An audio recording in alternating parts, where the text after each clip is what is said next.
The year was 1813. As twilight descended over the rolling plains of the Dakota Territory, painting the vast sky in hues of amber and violet, a haunting melody drifted through the river valley. The song, both beautiful and sorrowful, carried on. The evening breeze like a spirit seeking solace in the wilderness.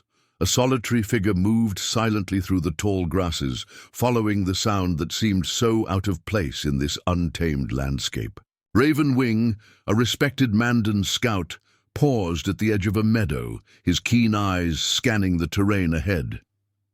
The voice grew clearer, a woman singing in a language he recognized but rarely heard this far from the white settlements.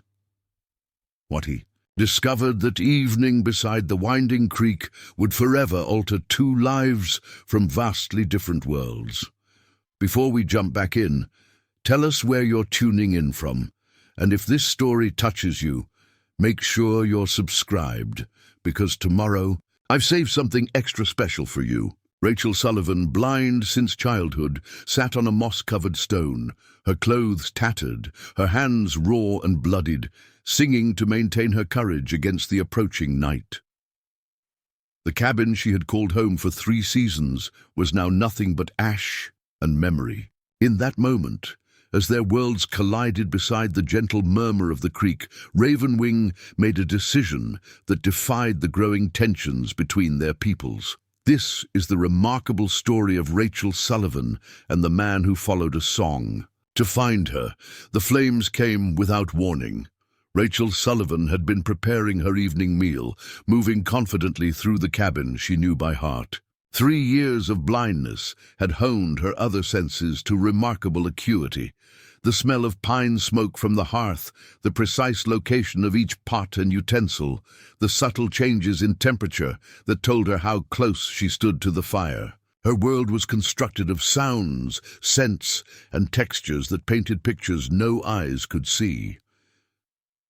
At 32, Rachel had built a life of careful independence on the edge of the wilderness. Widowed 4 years earlier, when influenza claimed her husband Thomas, she had lost her sight months later to the same fever that stole her vision but spared her life. Her sister Margaret and brother-in-law William had insisted she live with them. In their St. Louis home, unable to imagine how a blind woman could possibly survive alone. For a year, she had acquiesced, suffocating under their well-intentioned care and constant supervision. "The creek's song will guide you home," her grandmother had always said. "Water remembers the way." Those words had given Rachel the courage to leave St. Louis when William announced his intention to establish a trading post in Dakota Territory. Against their protests, she had insisted on coming, on having her own small cabin built near theirs, but separate enough to reclaim her independence. The first smell of something wrong came with a shift in the air, not the familiar scent of her cooking or the hearth fire, but something sharper, more urgent. A crackling sound from the cabin's far wall sent a wave of alarm through her body before her mind could name the danger. Heat intensified suddenly, and the unmistakable roar of flames, consuming dry timber, filled her ears. "Fire!" she whispered, the word carrying all the terror of her vulnerable position. Rachel moved instinctively toward the door, her heart hammering against her ribs. A blast of heat struck her face as she reached for the latch, the metal burning. Her palm. The fire had started near the entrance, blocking her primary escape. Smoke filled her lungs, sending her into a fit of coughing that threatened to overcome her. William and Margaret's trading post lay a 1/4 mile to the north, but reaching it meant navigating the uneven ground between. A journey she had made, only with assistance. In the chaos of fire and smoke, even her carefully memorized interior of the cabin became treacherous as burning timbers fell around her. Rachel dropped to her knees, where the air remained clearer, her mind racing to form a plan. The rear window, small but large enough for her slight frame. She had opened it countless times to welcome spring breezes. Now it might be her only chance for survival. With practiced movements, Rachel crawled across the plank floor using furniture to orient herself until her hands found the window frame. The glass had already shattered from the heat, but jagged shards remained. She tore strips from her apron, wrapping her hands before clearing the frame. The night air that rushed in carried the blessed coolness of early autumn, a stark contrast to the inferno consuming her home. She hesitated only briefly before pushing herself through the opening, falling more than climbing to the ground outside. The impact knocked the breath from her lungs, but instinct drove her to roll away from the burning structure, the heat singeing her hair as flames now engulfed the entire cabin. Disoriented and gasping for clean air, Rachel forced herself to her feet. The crackle and roar of the fire surrounded her, making it impossible to use sound to orient herself. In desperation, she reached out, turning slowly until the heat felt less intense on her face. Away from the fire, but in which direction? The creek, she murmured, trying to steady her breathing. Find the creek. Since establishing her cabin, Rachel had insisted on learning the path to the creek that flowed 100 yards behind her home. On summer evenings, she would sit beside it, finding comfort in the constant murmur of water over stone. If she could reach it now, the creek would lead her toward William and Margaret's trading post. Rachel moved cautiously forward, hands extended before her. Each step carried the risk of unseen obstacles, fallen logs, dips in the terrain, the scattered implements that always surrounded frontier dwellings. The smell of burning pine and the crackling roar gradually diminished as she put distance between herself and the cabin. When her foot splashed into cold water, relief swept through her with such force that her knees nearly buckled. The creek, her lifeline. Once beside it, Rachel knelt and plunged her hands into the cool flow, soothing the burns she had sustained and washing soot from her face. The water's song cleared her thoughts, helping her assess her situation with growing clarity. William and Margaret had departed 3 days earlier for Fort Madison, traveling downriver to secure supplies before winter made such journeys impossible. They wouldn't return for at least another week. The nearest neighbor, a trapper named Jeremiah Hayes, lived more than 5 miles distant. In the vast Dakota Territory, such isolation was commonplace, the price of the freedom the frontier offered. Rachel had survived the immediate danger of the fire, but new threats loomed. The October nights grew increasingly cold, and she had escaped, with only the clothes she wore, a simple cotton dress, now smoke-stained and torn, and no shawl or coat. The cabin had contained all her possessions, including the winter stores she and Margaret had carefully prepared through summer's abundance. She shivered, the adrenaline that had carried her through the fire's immediate danger beginning to ebb. Exposed to the elements, without food or proper clothing, her chances of survival until her sister's return seemed suddenly terrifyingly slim. The darkness that had been her constant companion for 3 years now felt more profound, more isolating than ever before. A sound in the distance froze her in place, the distinctive howl of a wolf, answered by another. The predators were active tonight, perhaps drawn by the unusual scent of smoke. Rachel knew the dangers of the territory extended beyond weather. Bears, wolves, and mountain lions claimed these lands as their hunting grounds. The moon had risen fully now, though Rachel couldn't see its light. The night air grew sharper with cold as she forced herself to think logically. Without shelter, hypothermia would claim her before predators or hunger. She needed immediate protection from the elements. Following the creek downstream toward the trading post seemed the most logical course, but navigating the uneven terrain in darkness, a darkness that for her knew no dawn, carried its own dangers. A fall, a broken limb, and her slim chance of survival would vanish entirely. Rachel's fingers found a sturdy branch near the creek's edge, testing its strength before breaking it free.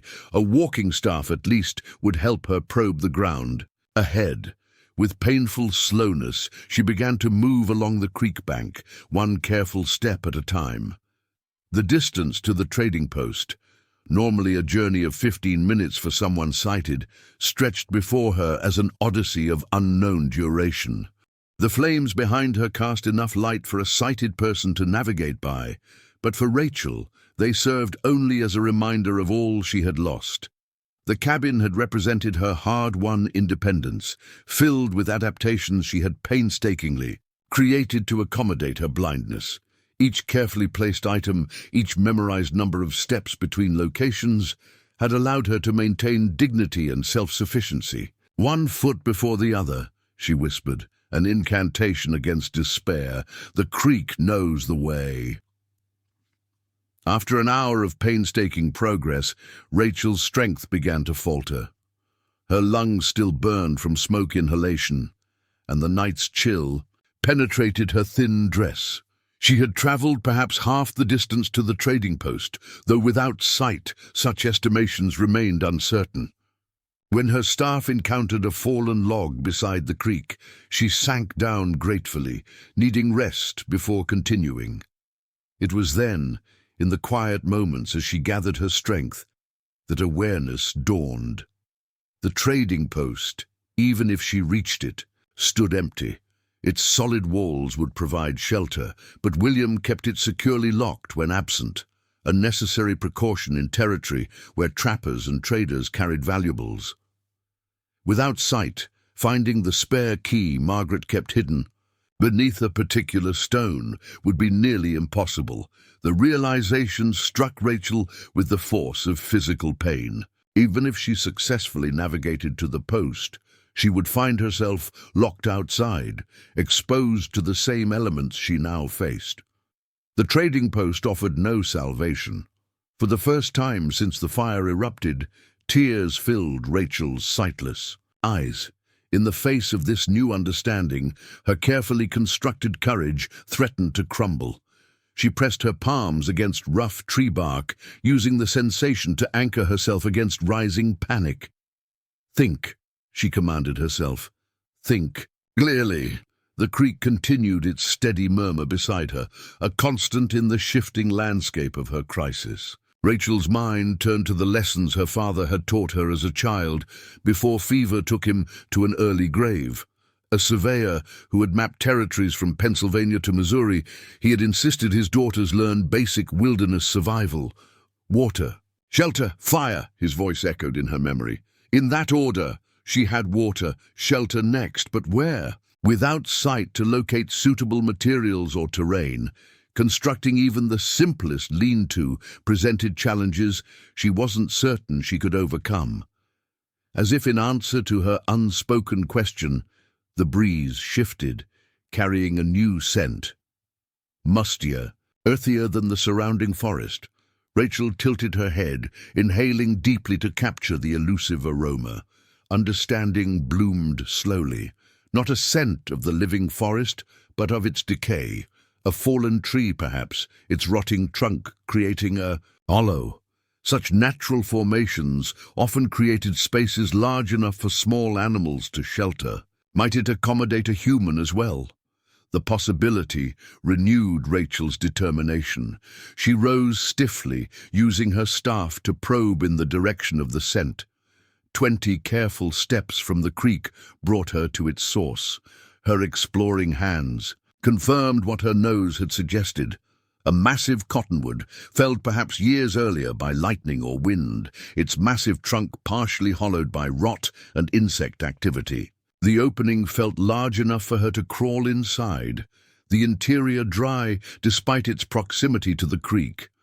Relief washed through Rachel as she explored the natural shelter.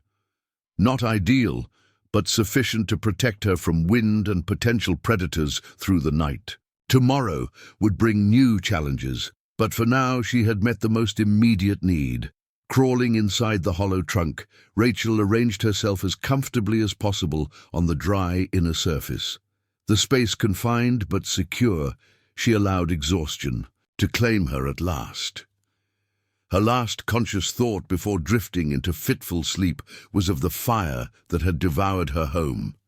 how quickly security could transform to ash, how tenuous the boundary between safety and peril. Dawn arrived without visual cues for Rachel, but the morning chill penetrated her makeshift shelter, rousing her from uneasy slumber. Every muscle protested as she carefully extracted herself from the hollow log. Her throat felt raw from smoke, her hands painful with burns and scratches. Hunger gnawed at her stomach, reminding her that she had eaten nothing since midday yesterday. The creek's song drew her back to its banks. Rachel knelt, drinking deeply of the cold, clear water. It soothed her throat and temporarily quieted the demands of her empty stomach, but she knew water alone wouldn't sustain her long. Food and more permanent shelter remained critical needs. Preparing and narrating this story took us a lot of time, so if you are enjoying it, subscribe to our channel. It means a lot to us. Now back to the story. As full awareness returned, Rachel confronted the reality of her situation with growing clarity. William and Margaret wouldn't return for at least a week. The trading post remained inaccessible. Her position was more precarious than she had allowed herself to acknowledge in the chaos of escape. She had survived the night, no small accomplishment given the circumstances. But what of the day ahead and the next? How long could she endure exposure, hunger, and isolation before her sister's return? A solution formed gradually as Rachel sat beside the creek, listening to its constant flow. The creek didn't just lead to the trading post. It continued beyond, eventually joining the Missouri River. Along its banks lay scattered settlements and trading outposts, distant but not impossibly so. If she followed the water as her grandmother had taught her, might she eventually reach help? The prospect of such a journey terrified and emboldened her simultaneously. To navigate unknown terrain without sight, to face whatever dangers the wilderness held, seemed beyond her capabilities. Yet the alternative, remaining near the burned cabin in hopes of eventual rescue, carried its own deadly risks. Rachel rose. To her feet, decision crystallizing. She would follow the creek downstream beyond the trading post, hoping to encounter trappers, settlers, or native people who might offer assistance. The journey held no guarantees, but movement, purpose, offered better odds than static waiting. With her walking staff in hand, she began again, maintaining contact with the creek while carefully testing each step. The terrain along the bank varied, treacherously, sometimes flat and sandy, other times rocky or choked with underbrush. Each obstacle required patient navigation, her progress frustratingly slow but steadier than the previous night's desperate flight. By what she estimated was mid-morning, hunger had become a constant companion, impossible to ignore. Rachel paused, considering her options. Her father had taught her which plants could safely be eaten, but identifying them required sight she no longer possessed. Berries, roots, even certain leaves might provide sustenance, but distinguishing edible from poisonous remained beyond her abilities. The creek itself offered potential salvation. Fish inhabited these waters. She had caught many herself in happier days when Margaret would describe where to cast her line. Without proper equipment or sight to guide her efforts, fishing seemed equally impossible. As Rachel contemplated these challenges, her sensitive hearing detected movement in the brush nearby, something larger than squirrels or birds. She froze, heart racing as she strained to identify the sound. A deer, perhaps, or something more dangerous. The rustling grew closer, deliberate rather than random. Not a predator's stealthy approach, but neither was it the casual passage of a grazing animal. Rachel gripped her staff tighter, prepared to defend herself if necessary, though against what threat she couldn't determine. A snuffling sound, followed by the distinctive click of hooves on stone, provided the answer. A wild pig, likely a solitary boar, separated from its sounder. Such creatures weren't uncommon in the territory. Descendants of domestic swine escaped from early settlements. They foraged widely, rooting for tubers and grubs along waterways. Rachel remained motionless, aware that while not typically aggressive, wild pigs could become dangerous if startled or threatened. The animal continued its approach, apparently unaware of her presence or unconcerned by it. When the sounds indicated it had moved past her position, continuing upstream, Rachel released the breath she'd been holding. The encounter sparked a realization. Where animals gathered, food sources existed. The pig had been foraging. Might she discover what it sought? Rachel moved carefully toward the spot where she had heard the distinctive rooting sounds. Her exploring fingers found disturbed earth, and deeper probing revealed the prize: wild onions, their distinctive aroma unmistakable even to human senses. Not filling fare, but edible and requiring no preparation. Rachel harvested several, brushing away dirt before biting into one. The sharp, pungent flavor brought tears to her eyes but provided welcome sustenance and vital energy. Encouraged by this small success, Rachel continued her journey with renewed determination. The sun's warmth on her face told her it had risen high in the sky, midday approaching. She had been walking for hours, making slow but steady progress downstream. The character of the creek changed subtly beneath her exploring staff, widening, its current growing stronger as it collected tributary streams. These changes confirmed she was moving in the right direction, away from the headwaters and toward larger waterways where humans might be found. As afternoon waned, bringing a chill to the air, Rachel considered her options for the night ahead. The hollow log had been a fortunate shelter, but finding similar natural protection seemed unlikely. She would need to create her own shelter before darkness brought renewed danger from cold and predators. At a bend in the creek, where the bank rose slightly higher than the surrounding terrain, Rachel paused. The spot offered some natural protection from the wind, with what felt like a thicket of young trees or bushes providing additional windbreak. Not ideal, but workable if she could gather sufficient materials. Using her staff and hands, Rachel began collecting fallen branches, dried grasses, and leafy boughs to construct a rudimentary lean-to. Without sight to guide her efforts, the process proved frustratingly slow and imprecise. The shelter that took shape beneath her hands felt fragile and incomplete, but as the air grew colder with the approaching evening, it represented her best. Hope for survival through another night. As twilight deepened, a transition Rachel perceived only through dropping temperature, she crawled into her makeshift shelter, pulling gathered leaves and grasses around her for insulation. Hunger had returned with greater intensity, the few wild onions insufficient for a woman who had now spent a day in constant movement. In the growing darkness that differed little from her daylight experience, Rachel found herself overwhelmed by the enormity of her situation. The brave face she had maintained crumbled in the privacy of her imperfect shelter. Tears flowed freely now, her body shaking with silent sobs that released the fear and grief she had suppressed through hours of determined struggle. When the emotional storm passed, leaving her drained but somehow clearer, Rachel made a decision that seemed simultaneously foolish and essential. In the silence of the wilderness night, she began to sing.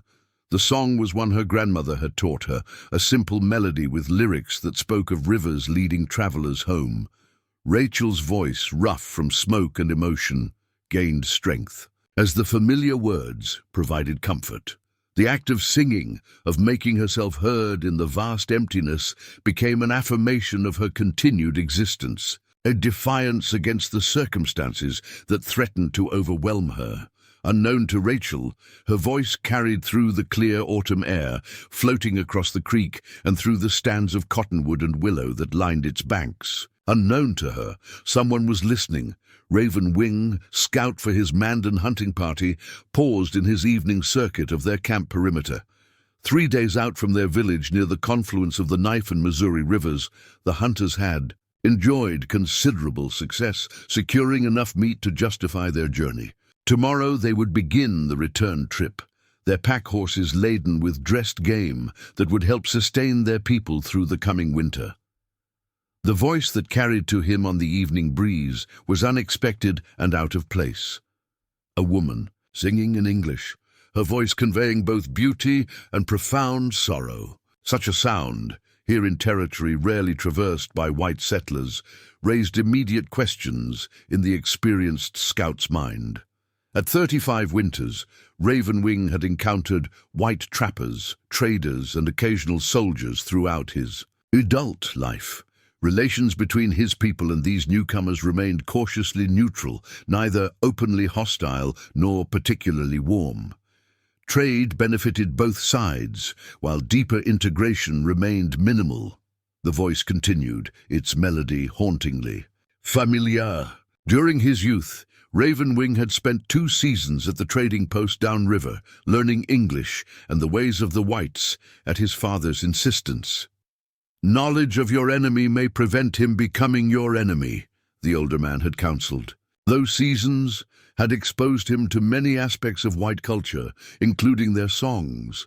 This melody stirred recognition. He had heard it sung by a white trader's wife years earlier. But why would a white woman be singing alone in the wilderness as night approached? The nearest settlement lay many miles downriver. The trading post operated by the Sullivan family stood nearly a day's journey from this location. Curiosity and caution warred within him. His responsibility to his hunting party demanded he investigate any potential threat. Yet a lone singing woman hardly represented danger to 6 armed Mandan hunters. More likely, the singer herself faced peril, separated somehow from companions or shelter as darkness fell. Decision made, Ravenwing moved silently through the gathering shadows, following the voice that rose and fell with surprising clarity. His moccasined feet found purchase on the uneven ground without disturbing so much as a twig, his movements those of a man perfectly at home in the wilderness. The creek came into view, its surface reflecting the first emerging stars. Beyond it, he detected movement, a small, hunched shape beneath a poorly constructed shelter of branches and leaves. The singing continued, providing perfect cover for his approach. As Ravenwing drew closer, details emerged that deepened the mystery. The woman sat alone, her clothing torn and scorched, her face smudged with what appeared to be soot. No horse or companions were visible, no proper camp established. Most puzzling, she made no move to acknowledge his approach, though he now stood close enough that any alert person would have detected his presence. Only when he deliberately stepped on a dry branch, creating a sharp, cracking sound, did the singing stop abruptly. The woman's head turned toward the noise, but her eyes, staring slightly above where he actually stood, remained unfocused, unseeing. "Who's there?" she called, her voice steady despite the fear evident in her rigid posture. She reached for a sturdy branch beside her, gripping it like a weapon. "I can hear you breathing." Understanding dawned. The unfocused gaze, the highly attuned hearing, the awkward construction of her shelter. This woman was blind, lost or abandoned in wilderness that challenged even those with full sight. She had survived at least long enough to reach this spot. The realization placed Ravenwing at a crossroads of decision. His people had no quarrel with this woman, but neither did they have an obligation to her. Relations between whites and natives grew increasingly strained with each passing season as more settlers pushed westward. Involvement with a white woman, especially one in distress, carried potential complications for his entire tribe. Yet as he observed her, alone, vulnerable, yet demonstrating remarkable courage, another truth asserted itself. To abandon another human being to certain death, regardless of their origin, violated core principles by which he had been raised. The woman before him was neither threat nor enemy, but simply another soul seeking survival in an unforgiving land. "I "I am called Ravenwing," he said finally, speaking in the careful English he rarely used. "I mean no harm to you." Rachel Sullivan had not always navigated the world through sound and touch. For 28 years, she had experienced life as most did, through the full spectrum of human senses. Born in 1781 to Jonathan and Eliza Sullivan in a small Pennsylvania settlement, Rachel had grown up watching her father map the expanding frontier, his surveying tools, objects of fascination for a curious child.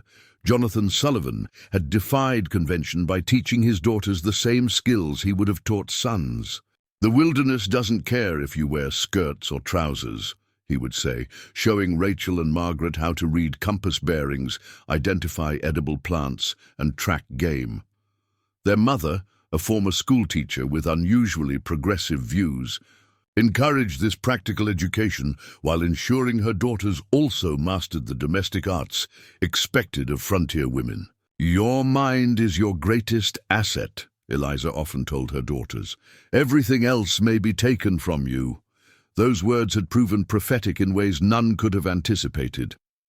Rachel had grown into a capable young woman whose vivid green eyes missed little.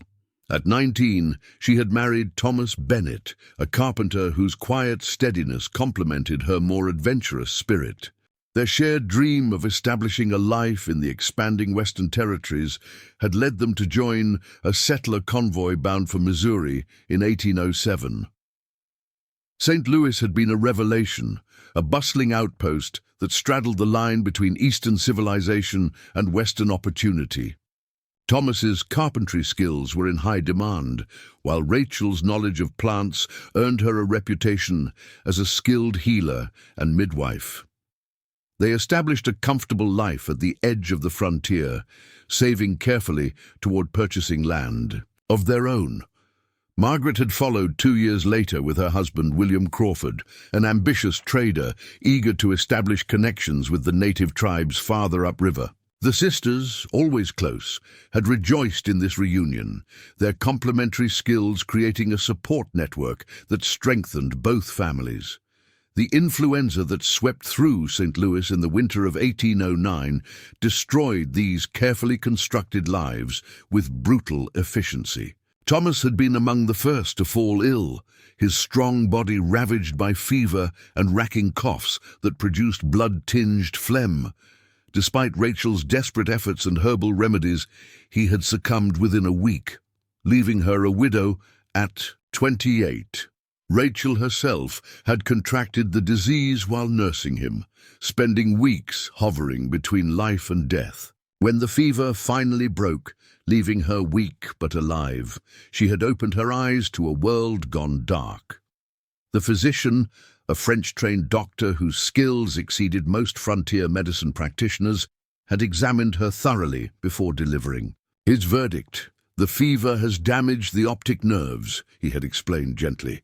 "Such cases are rare but documented. I regret to say the condition is almost certainly permanent." The darkness had seemed unbearable in those early days. A prison, more confining than any physical walls. Rachel had retreated into grief and despair, allowing Margaret and William to care for her while she mourned not just her husband, but her independence, her skills, her very identity.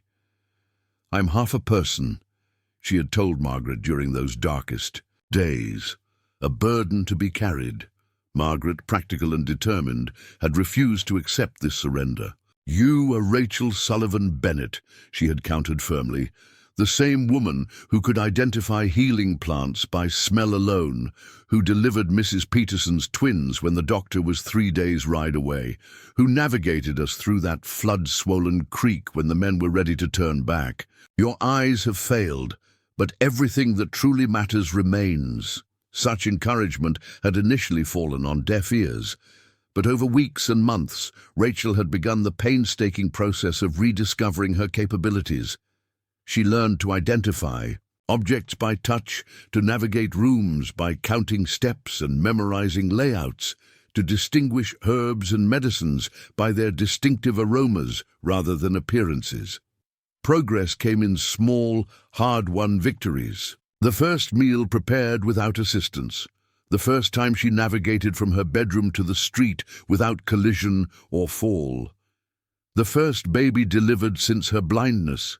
Her sensitive fingers reading the mother's body as effectively as her eyes once had.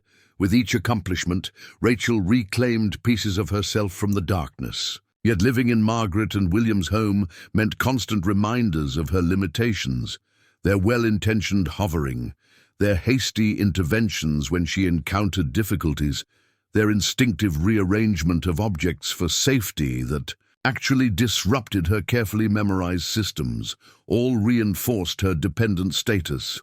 When William announced his intention to establish a trading post in Dakota Territory, Rachel had recognized both opportunity and challenge. The frontier outpost would be more isolated, the environment less controlled than St. Louis. The dangers would increase exponentially for everyone, but particularly for a blind woman. Yet the untamed territories also offered what St. Louis increasingly could not, the space to define herself on her own terms. After weeks of heated debate, Rachel had secured a reluctant agreement from Margaret and William. She would accompany them, but would occupy her own cabin near their trading post, designed with her specific needs in mind. "If I fail," she had promised, "I'll return to your home without protest, but I must try." The journey upriver in the spring of 1810 had tested everyone's endurance. The Missouri cut through landscapes of breathtaking beauty that Rachel could no longer see but experienced through Margaret's vivid descriptions. Bluffs that rose majestically from the river's edge, prairie expanses where wildflowers created, and carpets of color. Herds of buffalo so vast, their passage sounded like distant thunder. They had established William's trading post at a promising location where a tributary creek met the Missouri, a spot frequented by both native hunting parties and white trappers. William constructed the substantial log structure with separate living quarters attached, while Margaret cultivated relationships with local tribes through fair trading practices and respectful interactions. Rachel's cabin, built a quarter-mile downstream where the creek curved in a gentle oxbow, had been designed with her input. Simple, single-roomed, but precisely arranged to facilitate independent living. Pegs at specific heights for hanging tools and clothing, a workspace with shelves, and containers of uniform size and distinctive textures. A central hearth with carefully positioned cooking implements. The first weeks of solitary living had brought both terror and exhilaration. Every task represented both challenge and potential failure. Each success, however small, reinforced her belief that blindness need not define her capabilities. Margaret visited daily at first, then every few days, as Rachel demonstrated increasing self-sufficiency. William brought news of traders and local happenings during weekly visits, while occasionally guiding her to the trading post for larger social gatherings, when trappers or friendly tribal members came to barter. Rachel had gradually expanded her independent territory, learning the path from her cabin to the creek, memorizing the distinctive sounds and sensations that marked specific locations, the twisted oak with its rough, distinctive bark, the slight depression where water collected. After rain, the patch of mint that released its aroma when brushed against. The creek became her special sanctuary. Sitting beside its steady flow, Rachel found the constant sound meditative, helping her organize her thoughts and sensations without visual distractions. She began to understand what her grandmother had meant about water remembering the way. The creek's path never altered, providing a constant reference point in a world that sometimes shifted unpredictably around her. By the spring of 1813, Rachel had crafted a life that balanced independence with practicality. She maintained her own household, prepared her own meals, and even contributed to the trading post's operations by creating herbal remedies and salves that William sold to both native and white customers. Her sensitive fingers proved adept at identifying quality furs, a skill that enhanced William's trading reputation. Margaret had gradually relaxed her protective vigilance, accepting that her sister had indeed found a way to thrive, despite circumstances that would have defeated many. Their relationship evolved from caretaker and dependent to a more balanced partnership of sisters, supporting each other's distinctive strengths. "You've proven me wrong," Margaret admitted during one of their conversations that summer. "I couldn't imagine how you would manage alone, yet you've created a better life here than many with all their senses." Rachel had smiled, touching her sister's hand in acknowledgement. "Not alone," she had corrected gently. "Differently, but not alone. You and William are still my anchors." That conversation had taken place just days before Margaret and William departed for Fort Madison to secure winter supplies. Rachel had felt no unusual concern as they loaded their flatboat with trade goods and prepared for the journey downriver. Such trips occurred regularly, a necessary part of frontier commerce. The siblings had parted with casual assurances of reunion in 2 weeks' time. 3 days into their absence, Rachel had gone about her evening routine with practiced efficiency. The rhythms of her solitary life had become comfortable, predictable in ways that accommodated her blindness. The fire that destroyed everything had arrived without warning, transforming security to chaos in moments.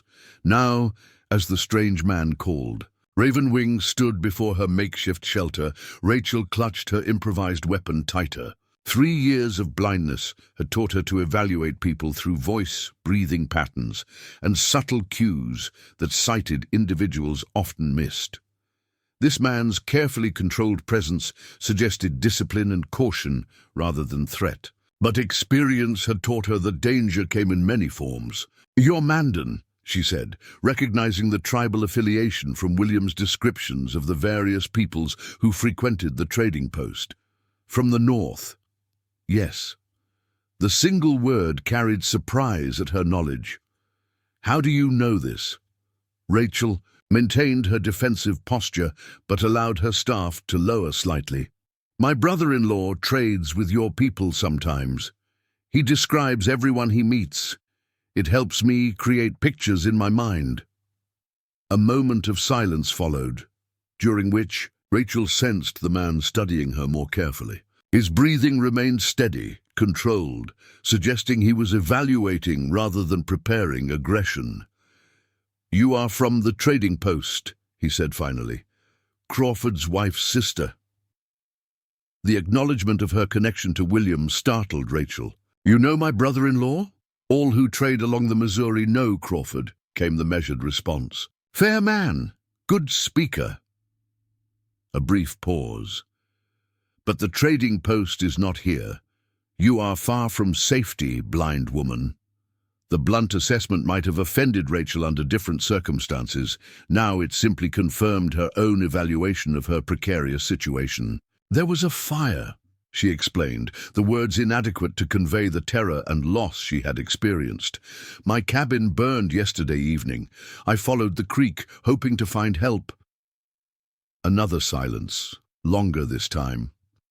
When Ravenwing spoke, again, his tone had shifted subtly, practical concern replacing cautious assessment. "You are injured?" Rachel considered the question, taking inventory of her physical condition. "Burns on my hands, scratches, nothing broken, hungry and cold but alive." "The settlement at Crawford's post. All burned?" "No," Rachel clarified, understanding the potential misinterpretation. "Just my cabin, downstream from the trading post. William and Margaret, my sister, are downriver at Fort Madison for supplies. They won't return for days." Something in Ravenwing's breathing suggested he was coming to a decision. Rachel waited, acutely aware of her vulnerability, but unwilling. To plead for assistance she couldn't be certain would be offered. "A hunting camp is nearby," he said finally. "Food, fire, safer than this poor shelter." The offer, presented without embellishment, represented survival, Yet Rachel hesitated, weighing unknown dangers against certain hardship. William had always spoken respectfully of the Mandan, describing them as more settled than nomadic tribes, skilled farmers as well as hunters, generally peaceful in their dealings with whites, but tribal politics were complex, alliances shifting. A lone white woman in a Mandan hunting camp represented an unusual situation with unpredictable outcomes. "Why? Would you help me?" she asked directly. The question seemed to surprise Ravenwing, for his breath caught briefly before he answered. "Cold night comes. Wolves hunt these woods. You die here alone." The simple statement of fact hung between them before he added, "Mandan do not leave helpless to die, even those not of our people." Rachel considered her options, such as they were. Remain in her inadequate shelter, continuing her struggle alone against cold, hunger, and predators, or accept help from this man who knew William and offered assistance without obvious ulterior motive.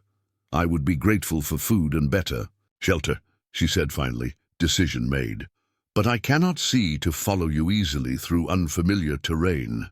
"I will guide you," Ravenwing replied, his tone suggesting the solution was obvious. "Our camp lies across the creek, not far.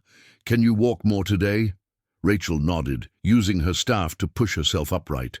3 years of proving her capabilities, despite blindness, had instilled a fierce determination to demonstrate competence rather than helplessness. "Lead, and I will follow." A momentary hesitation preceded Ravenwing's next words.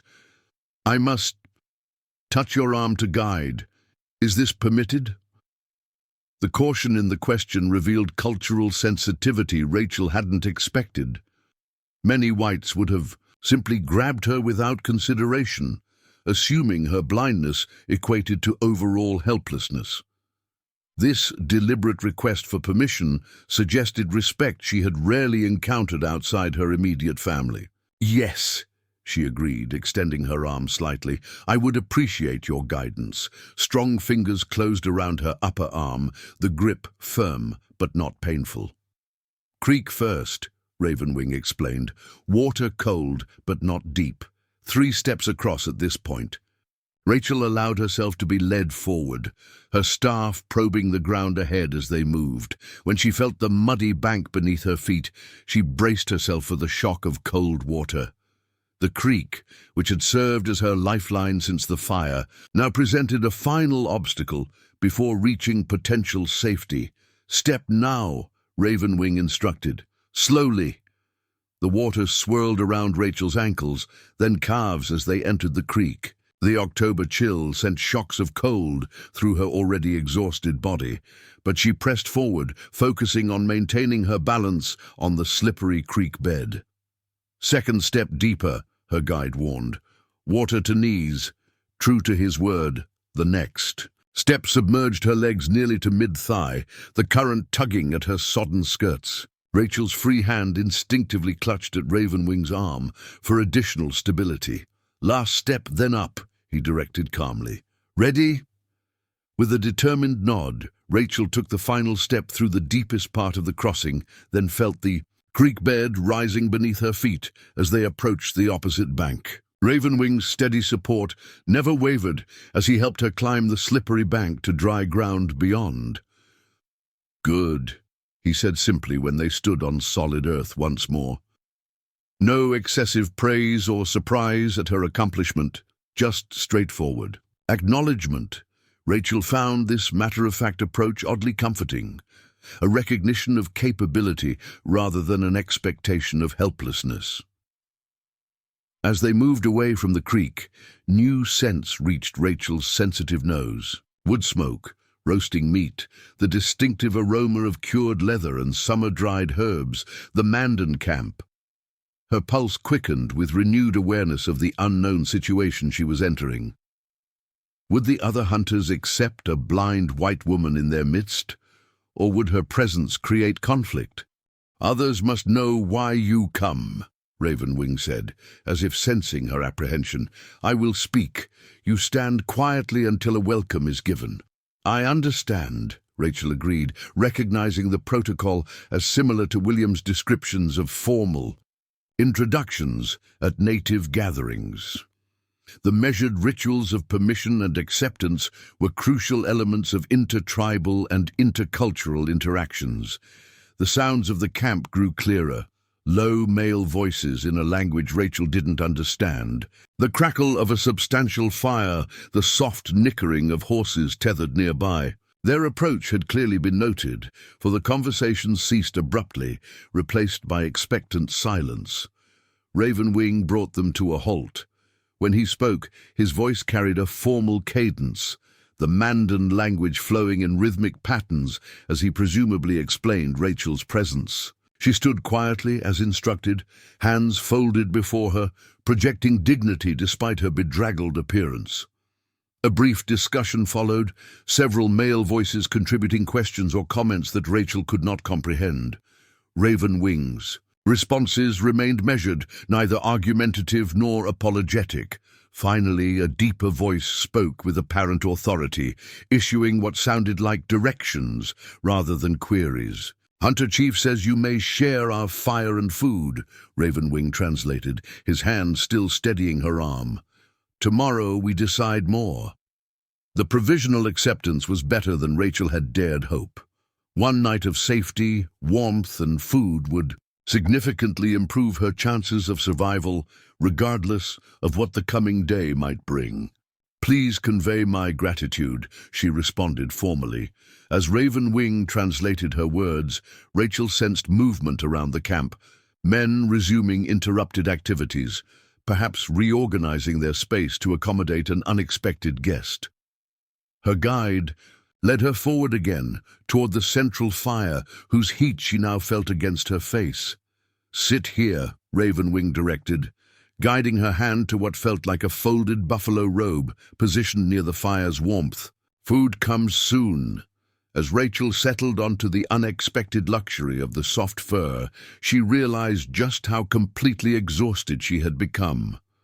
The past 24 hours had demanded resources of strength and courage she hadn't known she possessed. Now, in the relative safety of the Mandan camp, the full impact of her ordeal began to register in trembling limbs and the threatened collapse of her carefully maintained composure. "Thank you," she said quietly, the simple phrase encompassing far more than gratitude for a place by the fire.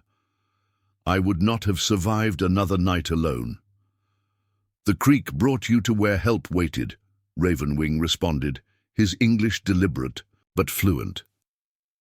"Water remembers the way."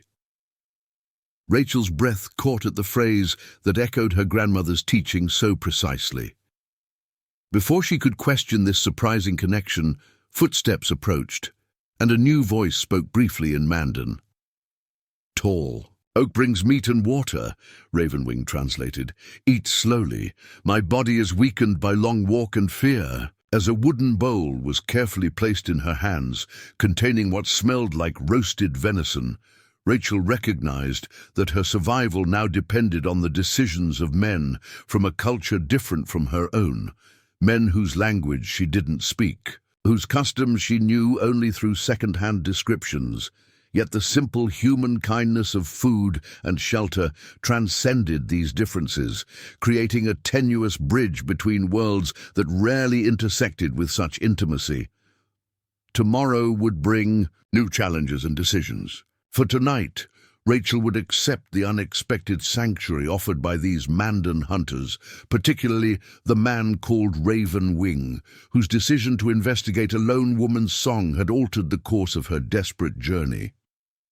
Dawn in the Mandan hunting camp arrived with a cacophony of sounds that Rachel processed through the filter of her heightened senses. The soft murmur of men preparing for the day's activities, the distinctive snorts and shuffling of horses being tended, the crackling of the rekindled central fire, and the rhythmic scraping of stone on metal as someone sharpened a blade. She had slept deeply despite her unfamiliar surroundings, exhaustion overwhelming caution. The buffalo robe beneath her and the lighter fur someone had draped over her during the night had provided more comfort than she had experienced since fleeing her burning cabin. Now, as awareness returned fully, Rachel took stock of her condition. The burns on her hands throbbed less painfully. Hunger remained, but the venison provided the previous evening had relieved the worst emptiness. Most significantly, she had survived the night, an outcome that had seemed improbable during her desperate journey along the creek. Footsteps approached, the distinctive pattern identifying Ravenwing before he spoke. "Water," he said simply, pressing a wooden cup into her hands. "And meat for morning eating. Hunter Chief wishes to speak with you when ready." Rachel accepted both offerings gratefully. "Please tell him I'm ready now. I've imposed on your hospitality already." After a brief pause, Ravenwing replied, "First eat, then wash your face and hands. Creek water heated by fire. I will bring it when you finish the food." The consideration surprised Rachel. In her experience, frontier life rarely accommodated such niceties, particularly in a hunting camp composed entirely of men. That these Mandan hunters would heat water specifically for her comfort suggested cultural values that contradicted common settler assumptions about native savagery. She ate methodically, savoring the smoked meat that provided essential energy for whatever challenges the day might bring. As promised, Ravenwing returned with warm water in a shallow wooden bowl and what felt like a square of soft-tanned leather for drying. "I will wait nearby," he informed her. "Call when ready for Hunter." "Chief!" Left alone with these simple comforts, Rachel washed away the remaining soot from her face, carefully cleaned her burned hands, and attempted to bring order to her tangled hair. Such basic grooming might seem inconsequential given her circumstances, but it represented a reclaiming of dignity after the chaotic events that had reduced her to desperate survival. "I'm ready," she called when finished, rising to her feet with the aid of her walking staff. Ravenwing's approach was accompanied by heavier footsteps, presumably those of the hunter chief whose authority governed the camp. When the men stopped before her, Rachel straightened her posture, determined to meet this encounter with whatever dignity she could muster. A deep voice spoke in Mandan, the words unintelligible, but the questioning tone clear. "Hunter Chief Stone. Elk asks how you came to be alone by the creek," Ravenwing translated. "He knows of Crawford's trading post, but says no white woman should travel these lands without protection." Rachel recognized the implied criticism, but chose to focus on providing clear information rather than defending her independence. Through Ravenwing's translation, she explained the cabin fire, her escape, and the desperate journey that had followed. She emphasized that William and Margaret remained downriver, unaware of her predicament, and clarified her relationship to the trading post that several of the Mandan likely recognized from previous encounters. When she finished, silence fell, stretching long enough to indicate serious consideration of her words. Finally, Stone Elk spoke again, his tone now reflective rather than interrogative. "Hunter Chief says your survival shows strong spirit," Ravenwing translated, "but difficult choices must now be made. Our hunting party returns to Mandan village tomorrow, many days' journey north. Crawford's trading post lies empty until your family returns." A brief hesitation. "He asks what you wish would happen now." The question laid bare the precarious nature of Rachel's situation. Without shelter, supplies, or the ability to see potential dangers, surviving alone until Margaret and William's return seemed nearly impossible. Yet traveling days northward to a Mandan village presented its own uncertainties. She would be the only white person in an unfamiliar community, dependent entirely on the goodwill of people whose language she couldn't speak. "How far is the nearest white settlement?" she asked, seeking to understand all options. After Ravenwing translated this question, Stone Elk's answer came with grave certainty. He says the nearest whites are at Fort Manuel, 3 days south of Missouri. Dangerous journey. Sioux hunting parties active in that territory, Ravenwing explained. Not a good path for blind woman with no guide. Rachel considered this assessment, recognizing its accuracy. The realistic options narrowed to two: accompany the Mandan hunters to their village, or request they construct a secure shelter near the trading post where she might await her sister's return. Both choices carried significant risks. Remaining alone, even in a well-built shelter, left her vulnerable to the same dangers she had already narrowly escaped: predators, exposure, potential hostility from other native groups less peaceful than the Mandan. Yet traveling to an unfamiliar native village meant placing herself entirely at the mercy of people whose customs and language remained largely unknown to her. "If I were to travel with you to your village," she ventured, "would there be a way for my sister to learn where I've gone? She'll be frantic when she returns to find my cabin destroyed and no sign of me." After translation and response, Ravenwing conveyed Stone Elk's answer: "2 hunters can return to the trading post after delivering you to our village. Leave a message for Crawford. When river ice melts in spring, Mandan traders will bring you back if you wish." The proposal was both generous and practical. It addressed Rachel's immediate survival needs, while providing reassurance that her disappearance wouldn't leave her family searching endlessly for her fate. Yet the timeline, remaining with the Mandan until spring, meant months among strangers. Navigating an unfamiliar culture without sight to guide her. "Your village, are there others like me there?" she asked, uncertain how to phrase the question more precisely. When translated, her query prompted a brief consultation between Stone Elk and another man whose voice Rachel hadn't previously heard. Finally, Ravenwing provided their response. "No. Blind people in the village now," he translated. "But medicine woman Cloud Blossom sometimes loses sight when spirits speak through her. She understands darkness." A pause, then additional information. "No white people in the village, but trading brings many to our gates. Not complete strangers." Rachel absorbed this information, weighing her limited options against the very real possibility of death if she made the wrong choice. Her survival thus far had depended on following the creek, her grandmother's wisdom proving true in the most literal sense. Perhaps continuation of that journey, though in an unexpected direction, offered the best chance for long-term survival. "I accept your chief's generous offer," she decided, her voice steadier than her racing thoughts.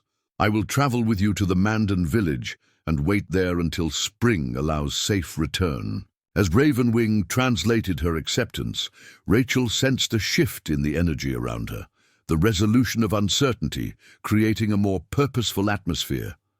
Stone Elk's response, when translated, confirmed this impression.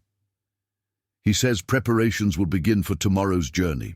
"You will ride with Switchgrass, youngest hunter, who has the gentlest horse. Today you rest, regain strength." With that practical statement, the immediate crisis of Rachel's survival found tentative resolution. The greater challenges, adapting to life in a Mandan village, communicating her situation and whereabouts to Margaret, eventually returning to what remained of her previous life, lay ahead. But for this moment, the path forward had clarified, from desperate uncertainty to manageable next steps. As Stone Elk departed to oversee the hunting party's preparations, Rachel found herself alone with Ravenwing once more. The questions that had simmered beneath more urgent concerns now surfaced. "You speak English very well," she observed, "better than most natives who visit the trading post." "2 summers at Fort Mandan," he explained, "when a young man. White traders taught words, I taught hunting paths. Fair exchange." The information aligned with what William had told her about Mandan willingness to engage with white culture more openly than some other tribes. Their permanent villages, agricultural practices, and trading traditions had created more stable points of contact with white settlers than the primarily nomadic tribes farther south. "Last night," Rachel ventured, When I thanked you for finding me, you said, "Water remembers the way." My grandmother used to say those exact words. How would you know such a specific phrase?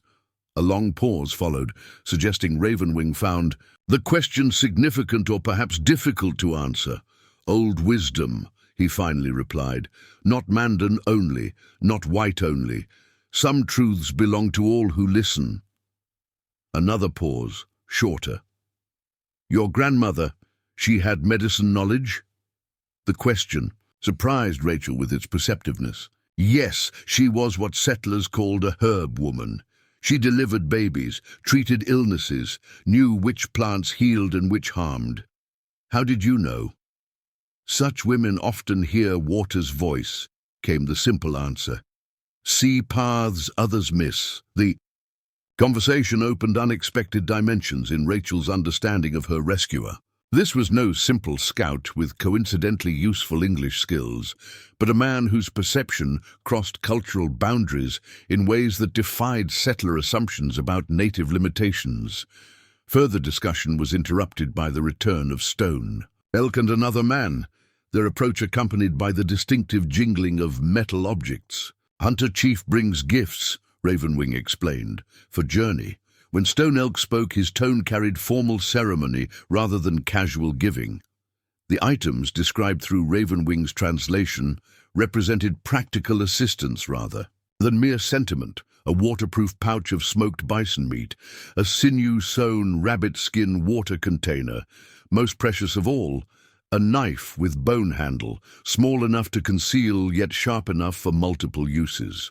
He says blind eyes make some paths harder, but a knife in skilled hands makes many tasks possible, Ravenwing translated. This belonged to his daughter, who died of spotted fever 2 winters past. She would approve of its new purpose. The personal nature of such a gift, an item of both practical value and emotional significance, left Rachel momentarily speechless. In frontier settlements, natives were frequently described as emotionless, or incapable of the finer feelings that whites considered hallmarks of civilization. Yet here was evidence of profound empathy, linking a father's grief for his lost daughter to a stranger's need for practical assistance. "Please tell your chief I am deeply honored," Rachel finally managed, her voice thick with unexpected emotion. "I will use his daughter's knife with respect for her memory." When this response was translated, Stone Elk's hand briefly rested on Rachel's shoulder, a gesture of acknowledgement that transcended language barriers. Then he departed, leaving her once again in Ravenwing's company. The remainder of the day passed in relative tranquility. The Mandan hunters continued their preparations for the journey north, cleaning and packing the substantial game they had acquired during their expedition. Occasional visitors approached Rachel's position by the central fire, offering food or water, some attempting simple English phrases that suggested previous trading interactions with whites. Through Ravenwing's periodic translations, Rachel learned more about the journey ahead. The hunting party had traveled 6 days south from their village near the confluence of the Knife and Missouri rivers. The return journey might take longer, as they would be burdened with meat and hides, and now accompanied by a person who required additional consideration. "Cold comes soon," Ravenwing explained. "First snow, perhaps, before we reach village. Furs will keep you warm, but days on horseback will be difficult." Rachel appreciated his honesty rather than false reassurance. "I've ridden before, though not since losing my sight. I'll manage." Late in the afternoon, Ravenwing departed to assist with hunting preparations, leaving Rachel temporarily alone with her thoughts. The enormity of her decision to accompany these men to their distant village struck her with fresh force. She had committed to months among people whose language she couldn't speak, in a community wholly different from any she had known. Yet the alternative, likely death from exposure, starvation, or predators before Margaret and William returned, offered no real choice at all. She had survived the cabin fire and the desperate journey along the creek that followed. Now circumstances demanded adaptation to yet another unexpected turn in her life's path. As dusk approached, bringing a sharp chill to the air, Rachel found herself humming her grandmother's song again. The melody that had drawn Ravenwing to her makeshift shelter the previous evening. The familiar notes provided comfort amid uncertainty, connecting her to memories of strength and wisdom from her past. Footsteps approached, lighter than those of the Mandan men she had encountered thus far. A voice spoke, young, hesitant, attempting. English with clear difficulty. Song. Pretty. Rachel smiled in the direction of the voice. Thank you. My grandmother taught me when I was small. I switch grass. The young man introduced himself with careful pronunciation. My horse. Carry you tomorrow. I'm grateful, Rachel responded, deliberately keeping her words simple. Kind of you. A rustling sound suggested the young hunter had settled nearby, perhaps a sign to ensure her comfort as evening deepened toward night. After a moment of silence, he attempted further communication. Not fear, he said, his limited English clarified by genuine concern in his tone. Mandan. Protect. The simple assurance touched Rachel deeply. This young man, presumably no more than 20 winters, offered protection with the same matter-of-fact certainty that Ravenwing had demonstrated when finding her alone in the wilderness. Such commitments, made without expectation of reward or recognition, challenged everything she had been raised to believe about the savage nature of native peoples. Thank you, Switchgrass, she replied, infusing her voice with the sincerity the moment deserved. I am not afraid. The statement offered as courtesy revealed itself as truth even as she spoke it. Despite the extraordinary circumstances that had brought her to this Mandan hunting camp, despite the uncertain journey and more uncertain destination that awaited her, Rachel Sullivan found herself free of the paralyzing fear that might have overwhelmed someone less acquainted with adversity. Blindness had already required her to reconstruct her understanding of the world and her place within it. The cabin fire had further stripped away securities she had carefully built. Now, as she prepared to journey into territory unknown in every sense, Rachel recognized that survival demanded not just physical endurance, but psychological adaptation to constant change. As night settled fully around the camp, bringing with it the familiar chorus of nocturnal insects and distant hunting calls, Rachel turned her face toward the fire's warmth. Tomorrow would begin a journey more profound than the physical distance between this creek bank and the Mandan. A village. It represented a crossing between worlds that few white women had experienced, and certainly none who navigated those worlds without sight. The creek that had guided her to this unexpected sanctuary would soon be left behind. Yet its lesson remained with her, a truth recognized by both her grandmother and, surprisingly, by the Mandan scout who had followed her song through the gathering darkness. Water remembers the way.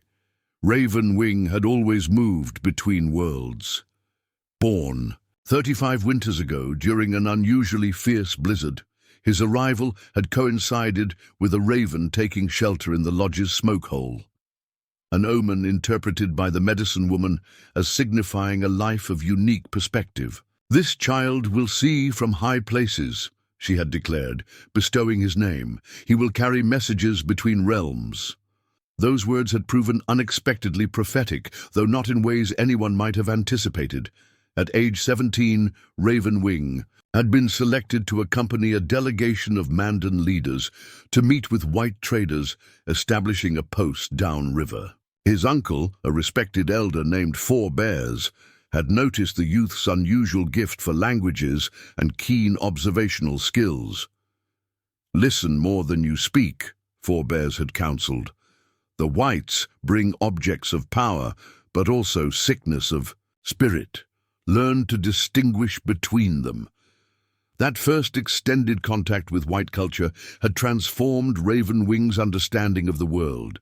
For 2 full seasons, he had lived among the traders, absorbing their language, studying their customs, observing their strengths and revealing weaknesses. The experience had marked him permanently, creating a bridge in his mind between Mandan perspectives and white priorities. Unlike some young men who returned from such interactions either enamored with white ways or burning with resentment toward the encroaching settlers, Ravenwing had maintained a balanced evaluation. He recognized the practical value of certain trade goods, metal tools, woven cloth, glass beads that required no laborious porcupine quill preparation. Yet he also perceived the spiritual emptiness that drove many whites to accumulate possessions beyond practical need, to claim exclusive ownership of land that should belong to all creatures. This capacity for seeing multiple perspectives had occasionally isolated him within his own community. Fellow hunters sometimes joked that Ravenwing carried white man's thoughts beneath his black hair. Village elders consulted him on dealings with traders, but watched carefully for signs that his loyalty might have shifted. Only his proven skill as a hunter and scout, demonstrated repeatedly on expeditions that brought abundant meat to the village, had firmly established his place in the Mandan world. Now, as dawn broke on the day of departure from the hunting camp, Ravenwing found himself once again navigating between cultural territories. The blind white woman represented an unexpected complication to what had been a straightforward hunting expedition. Her presence required adjustments to travel plans, considerations of comfort and safety that went beyond normal concerns, and potential diplomatic implications once they reached the village. Yet he couldn't regret following that haunting melody through the twilight 2 evenings before. The memory of finding her, injured, exhausted, yet maintaining dignity in circumstances that would have broken many stronger men, stirred unexpected admiration. Her song had drawn him not just physically across the creek, but across boundaries, more profound than mere geography. "The horses are prepared," Stone Elk approached, speaking in their native tongue. Switchgrass has adjusted his mount's blanket to create a more secure seat for the blind one. The question remains, who will guide her horse? Ravenwing nodded acknowledgement of both the practical preparations and the implied question. "I will lead her mount," he decided. "My horse follows voice commands well enough to allow me to manage 2 sets of reins, and I can translate when necessary." Stone Elk studied him with experienced eyes that missed little. "You feel responsibility for this woman. Is it because you found her, or something more?" The question probed delicate territory. Among the Mandan, rescue created acknowledged bonds, but those typically involved fellow tribe members. Taking responsibility for an outsider, particularly a white woman, suggested motivations worth examining. "She survived when many would have perished," Ravenwing answered carefully. "There is strength in her that deserves respect, and her brother by marriage, Crawford, has traded fairly with our people. Returning his sister wife safely will strengthen those bonds." Stone Elk accepted this practical reasoning with a nod, though his expression suggested he perceived layers Ravenwing hadn't voiced. The woman must be told to leave when the sun reaches midway to peak. Ensure she understands the journey's demands. As Stone Elk moved away to oversee final preparations, Ravenwing gathered his thoughts before approaching Rachel Sullivan. The previous day had provided an opportunity to observe her more carefully. Her methodical movements that spoke of well-practiced adaptation to blindness, her attentive listening that extracted meaning beyond mere words, her quiet dignity that neither demanded special treatment nor rejected necessary assistance. He found her seated by the remains of the night fire, its embers still providing minimal warmth against the morning chill. She had braided her hair, rich brown with unexpected strands of copper that caught the early light, and washed her face in water someone had provided. Though her dress remained scorched and torn in places, she had clearly made efforts to restore order to her appearance, "Good morning," she greeted him before he announced himself, her head turning with remarkable accuracy toward his approaching footsteps. "Your ears work well," he observed, settling nearby, "like a fox who hears a mouse beneath snow." A small smile touched her lips. "Necessity creates new abilities. When eyes fail, ears must work harder." She tilted her head slightly. "The camp. Sounds different today, more purposeful. We're leaving soon?" "When the sun reaches halfway to the highest point," Ravenwing confirmed. "About 2 hours. All preparations are nearly complete." Rachel nodded, her expression composed, though her hands betrayed tension in their tight grip on her walking staff. "What should I know about the journey? I don't want to create difficulties. For your party," the question reflected consideration often lacking in whites who encountered native assistance. Most either assumed entitlement to help or demonstrated excessive, sometimes insulting gratitude for what Mandan considered basic human decency. This woman instead focused on practical cooperation. "Journey takes 6 days, perhaps 7 with slower pace," Ravenwing explained. "You ride with Switchgrass's horse, gentlest in camp. I lead your mount, translate when needed." He hesitated, then added the less welcome information. "Trail difficult in places. Some pain cannot be avoided on long ride." "I understand," she said simply. "I'll endure what comes. Better sore muscles than the alternatives." Her matter-of-fact acceptance impressed him. Among his people, stoicism regarding physical discomfort was expected, particularly from men. White. Settlers, he had observed, often complained loudly about minor hardships or injuries. This woman demonstrated resilience more aligned with Mandan values than those of her own culture. "May I ask a question about your village?" Rachel ventured after a moment of silence. "You may ask. I will answer if permitted." "Will my presence create problems? I don't want to bring difficulty to people who've shown me kindness." The question demonstrated awareness of political complexities that Ravenwing hadn't expected. "Some will question," he acknowledged honestly. "Some will welcome trade connections your presence might bring. Medicine Woman will decide your place, until the council determines a more permanent arrangement." Rachel absorbed this information thoughtfully. This Medicine Woman, Cloud Blossom, you called her. Stone Elk mentioned she sometimes loses sight when spirits speak through her. What did he mean by that? Ravenwing considered how to explain cultural concepts that whites often dismissed as superstition. Cloud blossoms are seen with inner eyes sometimes. Outer eyes go white, unseeing, while the spirit world opens to her. Different from your blindness, but she understands darkness as a companion, not an enemy. "A visionary," Rachel murmured. "Indigenous cultures throughout the world have such individuals. My grandmother spoke of them with respect." This reference to her grandmother again caught Ravenwing's attention. "Your grandmother, she had medicine knowledge, you said. Was she considered a wise woman among your people?"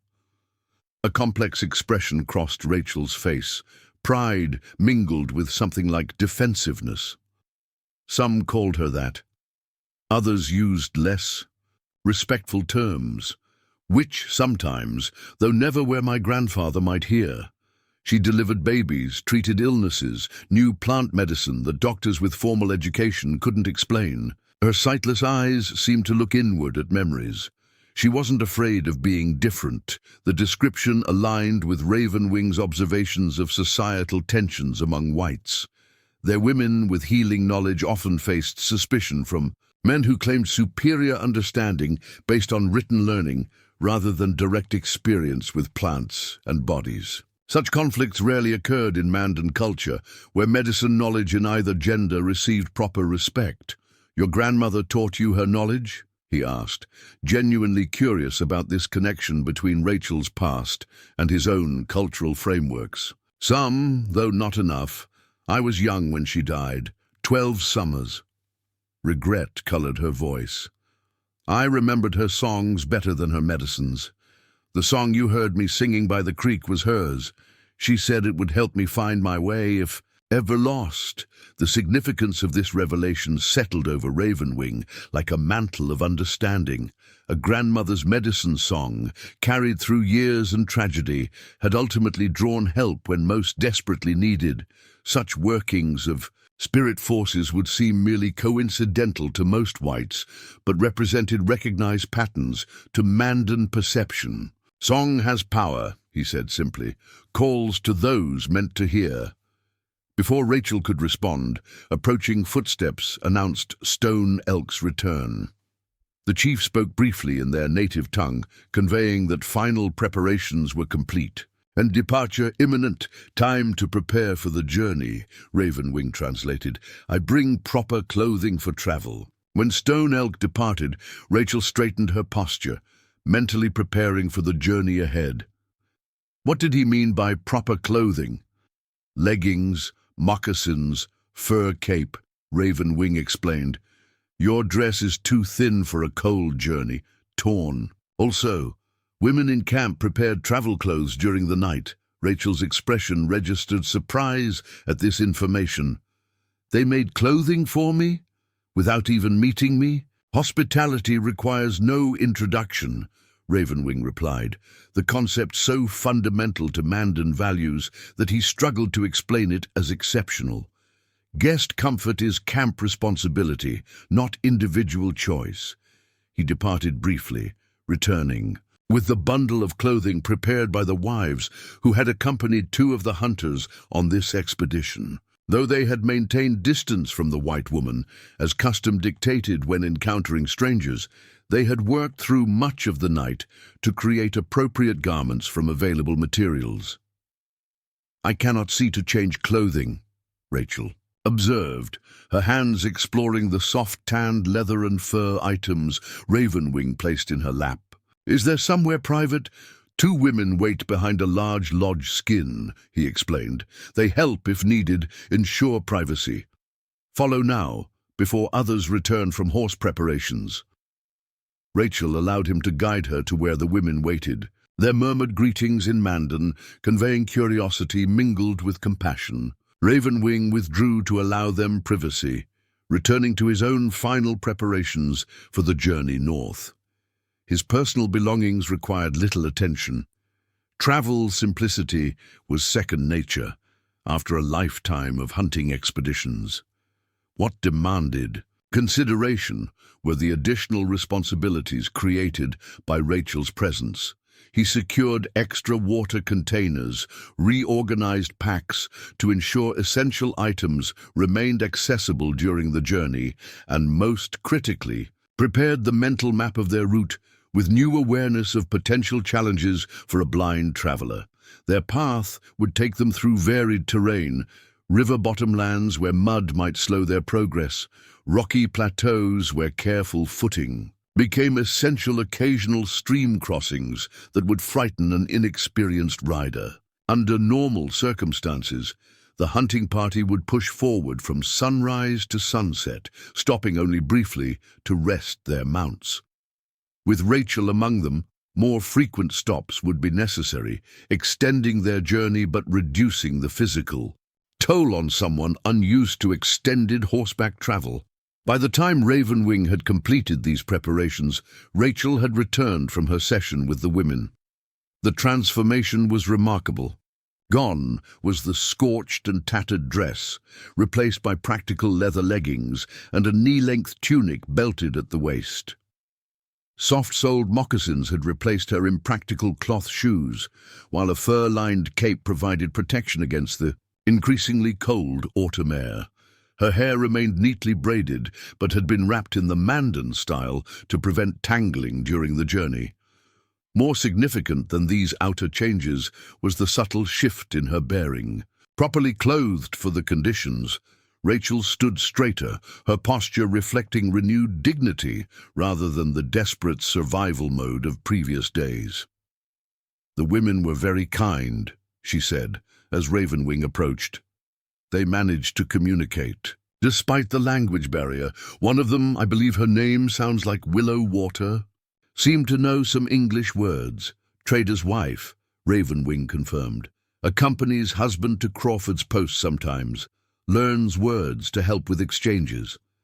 This connection reinforced the existing trade relationships between Mandan communities and white settlements, relationships that had thus far remained peaceful despite increasing tensions with other tribes in the territory. The women's willingness to assist Rachel, despite her status as stranger and outsider, demonstrated the complex network of intercultural connections that characterize this borderland between established native territories and expanding white settlement. "It's time," Ravenwing said, noting the gathering of hunters near the horses. "Journey begins now." Rachel nodded, her expression composed, though her hands betrayed nervous tension. "How do I mount a horse without seeing? It's been years since I rode, even before losing my sight." "Switchgrass and I assist," Ravenwing assured her. "Horse chosen for calm spirit, low back. Not difficult if you trust our guidance." Trust, the essential element in this unprecedented situation. A blind white woman would travel deep into native territory, dependent entirely on the honor and competence of men from a culture her own people often characterized as savage. Ravenwing recognized the extraordinary courage this required, a courage equal to that displayed in her survival after the cabin fire. As they approached the assembled hunting party, Switchgrass stepped forward, leading a dun-colored mare with gentle eyes and a placid demeanor. The young hunter had indeed modified his riding blanket, creating a shallow depression with raised edges that would help secure Rachel in place. "I explain mounting," Ravenwing said, positioning Rachel beside the horse. "Switchgrass holds horse. Still, I guide your movements." With patient care, he described the process, where to place her hands, how to use his cupped hands as a step, when to swing her leg across the horse's back. Rachel listened intently, then executed the mounting sequence with surprising grace, despite her blindness. Once seated on the horse's back, she took a moment to orient herself to this new perspective, her hands exploring the modified blanket that created a secure seat. "The women adjusted my clothing for riding," she noted with appreciation. "The leggings are designed for straddling a horse, unlike any dress I've worn." Such practical adaptations represented only the most visible accommodations the Mandan had made for their unexpected guest. Less apparent, but equally significant, were the rearrangements of the hunting party's normal procedures, the additional responsibilities assigned to ensure her safety, and the diplomatic considerations that would intensify once they reached the village. As Stone Elk gave the signal for departure, Ravenwing took the lead rope for Rachel's mount, securing it to his own saddle before mounting his sturdy black stallion. The mare followed docilely as their small procession began moving northward, leaving behind the creek where Rachel's song had drawn him across worlds that typically remained separate. The journey ahead would test both their endurance and the fragile, understanding developing between them. For Ravenwing, it represented yet another instance of the path foretold at his birth, carrying messages between realms, translating more than mere words. For Rachel Sullivan, it marked passage into territory, unmapped by any settler's survey, guided by trust in what she could not see. As the hunting camp disappeared behind them, Ravenwing noticed Rachel turning her face toward the morning sun, its warmth a constant in a world transformed by fire and darkness. The gesture seemed to him a reflection of inner strength, seeking external anchors, finding orientation not through sight, but through other senses that remained true, regardless of circumstances. "Ready for a long journey?" he asked, keeping his tone matter-of-fact rather than concerned. Rachel's response carried quiet determination beneath its simplicity. "I'm ready.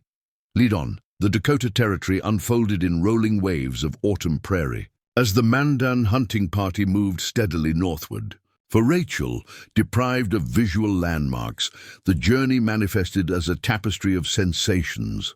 The steady rhythm of hoofbeats, the creaking of leather, the shifting temperature as sun warmed her face, then yielded to cooler shadows. The distinct aromas of sage and sweetgrass crushed beneath the horse's passage. By midday, muscles long unused to riding protested with increasing intensity. Rachel maintained her composure, focusing on the techniques her father had taught for enduring physical discomfort. Controlled breathing, subtle adjustments of position, mental distraction through detailed observation of available sensory information.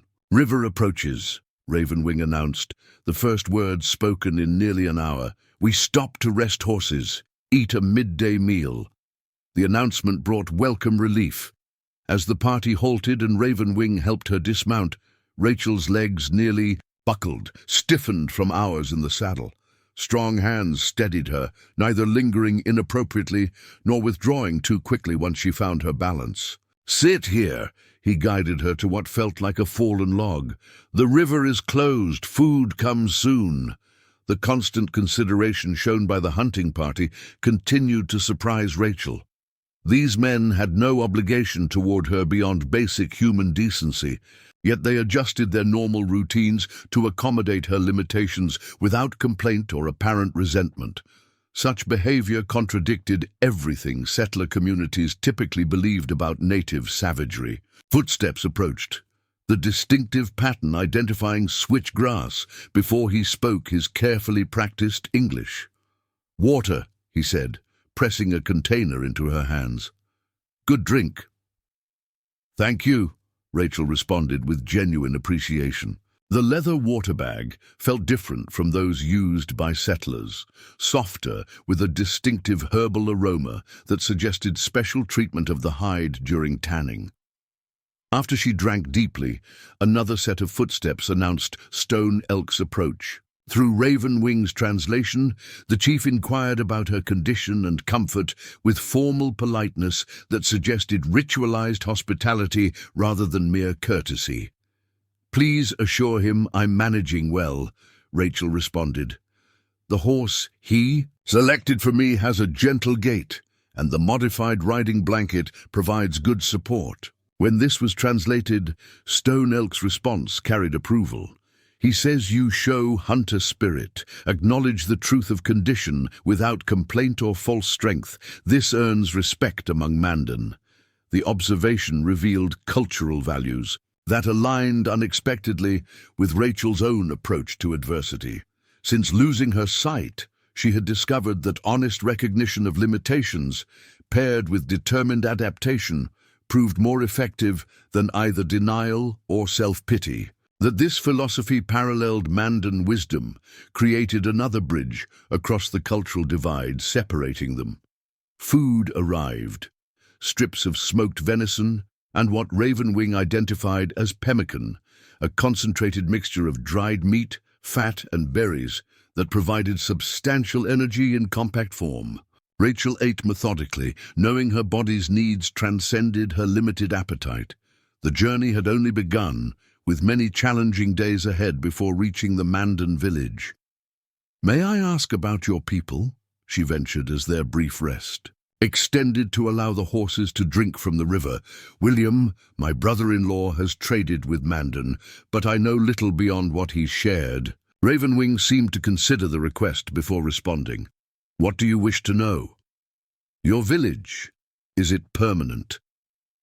William mentioned the Mandan aren't nomadic like some tribes. "Yes, fixed village," Ravenwing confirmed. "Earth lodges, large. Dwellings dug partially into ground, timber frame covered with soil, cool in summer, warm in winter. Some stand for 20 winters before needing rebuild." The description matched what William had reported, but with details that suggested personal familiarity rather than outsider observation. Rachel absorbed this information, mentally constructing an image of the community toward which they traveled. "And you grow crops." William mentioned extensive gardens. "Women tend fields of corn, beans, squash, sunflowers. Men hunt bison, deer, antelope to complete food needs." Pride entered Ravenwing's voice. Mandan is known as gardeners among all river tribes.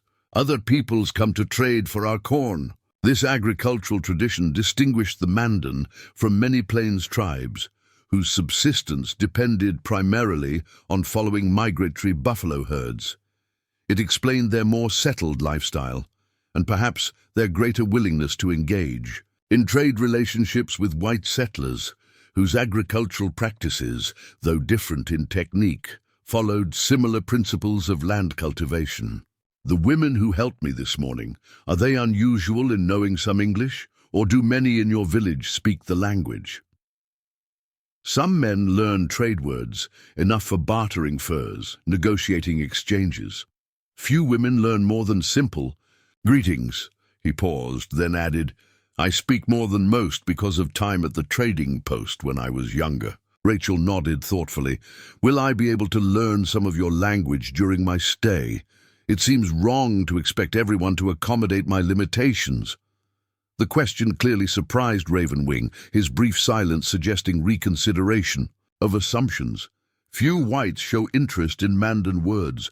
Most expect us to learn their speech. Another pause. Yes, medicine woman Cloud Blossom knows many languages. She can teach if you wish. I would appreciate that, Rachel replied sincerely. My ears work well, even if my eyes don't. Languages have always come easily to me. Before Ravenwing could respond, Stone Elk's voice called out, signaling the end of their rest period. The journey resumed with efficiency, born of experience, Rachel finding herself once again atop the gentle mare, heading northward at a pace that balanced progress against endurance. As afternoon stretched toward evening, the character of the land changed subtly. Rachel sensed the difference through multiple cues. The horses now climbed more frequently, suggesting rolling terrain replacing the flatter prairies. The air carried different scents, with pine occasionally detectable above the ubiquitous prairie. Grasses, wind patterns shifted, sometimes blocked by what must be stands of trees rather than flowing unimpeded across open plains. We enter River Bluffs region, Ravenwing explained without prompting, demonstrating awareness of how terrain changes remained invisible yet perceptible to his blind companion. Missouri cuts deeper channel here. Camp tonight on high ground with good protection. This ongoing consideration, anticipating her need for information that sighted travelers would gather automatically, revealed sensitivity Rachel had rarely encountered outside her immediate family. Most settlers, even well-meaning ones, forgot that verbal descriptions provided her only landscape orientation. When they finally stopped for the night, the hunting party established camp with practice coordination. Rachel listened attentively, building a mental map of the activity surrounding her, multiple fires being constructed rather than a single communal blaze, horses unsaddled and secured where grazing was available, bedding arranged in what seemed a circular pattern around the perimeters. Ravenwing guided her to a sheltered position near one of the smaller fires. Your sleeping place here, he explained, helping her identify the buffalo robe laid out for her comfort. Protected from wind by rock face behind, fire before, Stone Elk and I sleep nearby for protection. The arrangement demonstrated both practical security concerns and cultural propriety, close enough for assistance if needed, but with clear boundaries. Maintaining appropriate distance between a woman traveling alone and the male hunting party. How may I help with camp tasks? Rachel asked, unwilling to remain idle while others worked. I can't see, but my hands are capable. After translation, Stone Elk's response came with what sounded like approval. He says you may help prepare. Evening meal. Willow Water will guide you. The trader's wife approached, her greeting a mixture of Mandan words and heavily accented English. With gentle touches and patient demonstration, she involved Rachel in the food preparation, cleaning and cutting dried meat, adding wild onions and herbs to a small cooking pot, kneading a simple dough of ground corn and water to bake on heated stones beside the fire. The activity provided more than mere occupation. Through their shared work, limited verbal communication, supplemented by expressive touches and sounds, Rachel began forming her first genuine connection with a Mandan woman. Willow Waters initially, formal manner gradually warmed as she discovered Rachel's willingness to learn unfamiliar techniques. By the time the meal was ready for distribution, something akin to camaraderie had developed between them. As night settled fully around the camp, conversation diminished. The hunters needed rest after a long journey with more demanding days ahead. Rachel, exhausted from physical exertion beyond anything she had experienced since losing her sight, settled onto her buffalo robe with profound gratitude for its warmth and comfort. Sleep claimed her quickly, but proved restless. Sometime in the deepest hours, Rachel startled awake, momentarily confused by unfamiliar surroundings before memory supplied context. The fire had burned low, its diminished warmth partly responsible for her waking. More significant was a sound that didn't belong to the natural chorus of night, rhythmic scraping, deliberate rather than random. "You're awake," Ravenwing's voice. He came quietly from nearby. "Dreams troubled?" "No, just adjusting to strange surroundings," Rachel responded, orienting toward his voice. "What is that sound?" "Arrow-making," he explained. "Night watch seems longer with busy hands." The matter-of-fact explanation revealed practical wisdom. "May I sit closer to your fire? Mine has died down." A brief hesitation preceded his response. "Yes. Path clear between us. 3 steps forward, then right." Rachel followed these directions carefully, finding a place beside what felt like a small but well-maintained fire. Its warmth reached her immediately, along with the distinctive aroma of particular woods burning, not the pine common to settler campfires, but something with a sweeter scent. "Cedar," Ravenwing identified, apparently noticing her attention to the aroma. "Sacred wood, keeps away evil spirits during darkness hours." Rachel nodded acknowledgement, respecting beliefs different from those of her Protestant upbringing, without comment or judgment. In frontier settlements, native spiritual practices were often dismissed as primitive superstition. Her grandmother, however, had taught a more nuanced perspective. Different peoples find different paths to the same truths, judged by results, not appearances. The rhythmic scraping resumed, Ravenwing apparently continuing his arrow crafting despite her presence. The sound carried a meditative quality, creating space for conversation without demanding it. "May I ask something personal?" Rachel ventured after several minutes of comfortable silence. The scraping paused. "You may ask.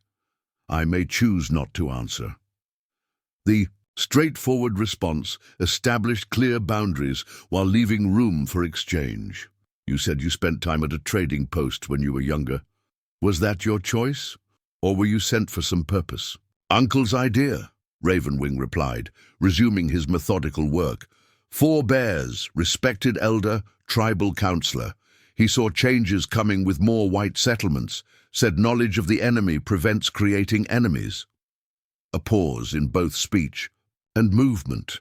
Not all agreed with sending young men to learn white ways. Some feared losing the Mandan spirit by touching white ideas.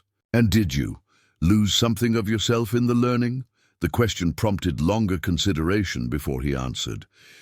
"Changed, yes. Lost, no. Like river flowing around new obstacles. Path alters, but water remains itself." The analogy resonated. With Rachel's own experience of adaptation after blindness, her fundamental self had remained intact despite life-altering circumstances, finding new channels for expression rather than disappearing beneath overwhelming obstacles. "Your people," Ravenwing continued unexpectedly, "believe all must follow. One path, worship one god, live by one set of rules. Mandan see many valid paths to right living, different for each person, like different tributaries reaching the same river." The philosophical observation surprised Rachel with its depth and perception. Frontier narratives typically portrayed natives as intellectually simple, focused on survival rather than abstract thought. Yet here was evidence of sophisticated reflection on comparative cultural values expressed through metaphor that transcended language limitations. "My grandmother would have appreciated that perspective," she responded. "She always said wisdom wears many faces but speaks with one voice, for those willing to listen." "Your grandmother sounds like a medicine woman," Ravenwing observed, "sees beneath surface appearances to deeper currents." Another connection across cultural boundaries, the recognition that both societies contained individuals who perceived dimensions beyond ordinary awareness. Rachel's grandmother had possessed such insights, often knowing events before news arrived, sensing illnesses before symptoms manifested, understanding people's needs before they were expressed. The Christianity of Rachel's formal upbringing had no comfortable category for such abilities, leading many settlers to view her grandmother with suspicion. Among the Mandan, it seemed, similar gifts received acknowledgement and respect rather than fear or denial. "Tomorrow's journey, what should I expect?" Rachel asked, shifting toward practical concerns as the night deepened around them. "Harder terrain," Ravenwing replied candidly. "Crossing small tributary streams, some steep climbs where you might walk rather than ride, longer day to reach a good camp location." He paused, then added with unexpected gentleness, "Body will ache from today's riding. Medicine tea helps if you wish." The offer reflected continued consideration for her comfort without assuming weakness or inability to endure necessary hardship. Rachel accepted with simple gratitude and soon found herself sipping a steaming beverage with bitter undertones but immediate soothing effects on her sore muscles. As the medicine tea did its work, conversation lapsed into comfortable silence. Rachel found herself contemplating the extraordinary circumstances that had brought her to this moment, sitting beside a Mandan hunter's night fire, hundreds of miles from any white settlement, journeying toward a native village where she would spend months as the only person of European descent. Had anyone suggested such a possibility even a week earlier, she would have dismissed it as fantasy. Yet here she sat, wrapped in buffalo robes, wearing Mandan-made clothing, drinking medicine, tea prepared according to traditions predating any white presence in these territories. "Your thoughts travel far," Ravenwing observed, echoing his comment from their first substantial conversation. Rachel smiled slightly at the perceptiveness of this observation. "I'm considering how quickly life's path can change direction. A week ago, I sat in my cabin, secure in routines built over 3 years. Now everything familiar has burned away, and I journey toward a future I couldn't have imagined. Like river after spring flood," he suggested. "Old channels filled with debris, new channels carved through resistant ground. Water finds way forward regardless." The continuing water metaphors reminded Rachel of her grandmother's wisdom. The creek remembers the way, creating yet another unexpected bridge between her past and this unforeseen present. "Rest now," Ravenwing advised as he banked the fire, "for the remainder of the night. Dawn comes early, and the journey waits for no one, not even guests of honor." Rachel returned to her sleeping place, guided by his quiet directions. As she settled again onto the buffalo robe, physical exhaustion quickly overcame mental stimulation, drawing her towards sleep more profound than before. Her last conscious awareness was of Ravenwing resuming his arrow-making, the rhythmic scraping, now a comforting reminder of vigilant protection rather than mysterious disturbance. Whatever challenges tomorrow's journey might bring, she would face them alongside people whose initial strangeness increasingly gave way to recognition of shared human concerns, safety, sustenance, respect, and the search for meaning amid life's unpredictable currents. As the stars wheeled overhead, visible to all but her, Rachel Sullivan drifted into dreamless sleep. carried by trust in companions fate had provided when all other security had been consumed by flames. 6 days of arduous travel transformed Rachel in ways beyond mere physical endurance. Each day brought new challenges met and overcome. Stream crossings that sent icy water above her knees, steep terrain that required dismounting to lead the horses on foot, brief but stinging sleet that announced winter's approach with undeniable urgency. Through it all, she adapted with determined resilience that earned increasing respect from the Mandan hunters. On the morning of the 7th day, Rachel sensed a shift in the hunting party's energy. Their preparations took on heightened purpose. Conversations grew more animated, and even the horses seemed to move with renewed vigor. "We reach village today," Ravenwing confirmed as they broke camp for the final time. "Before the sun touches western horizon." The announcement brought conflicting emotions. Relief that the physically demanding journey would end. Apprehension about entering an entirely unfamiliar community as the only white person. Curiosity about the Mandan village structure and customs she had heard described but would experience only through non-visual senses. "Will someone notify William and Margaret that I'm safe?" she asked, the concern for her sister's peace of mind never far from her thoughts. "Yes," Ravenwing assured her. 2 hunters leave tomorrow for a trading post. They carry message explaining cabin fire, your rescue, safe journey to the village. Crawford will know where to find you when spring allows travel." This confirmation eased one significant worry.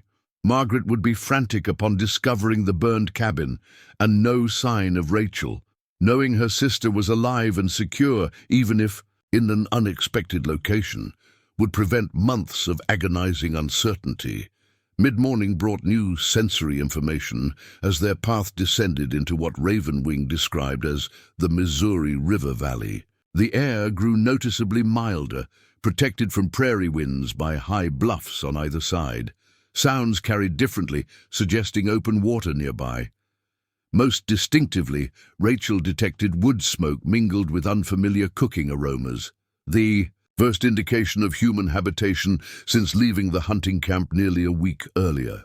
"Approach the village from high ground," Ravenwing explained.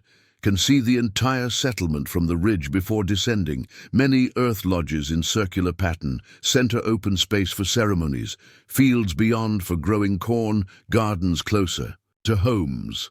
Though Rachel couldn't visualize this description, she appreciated his continued effort to help her construct mental understanding of their destination.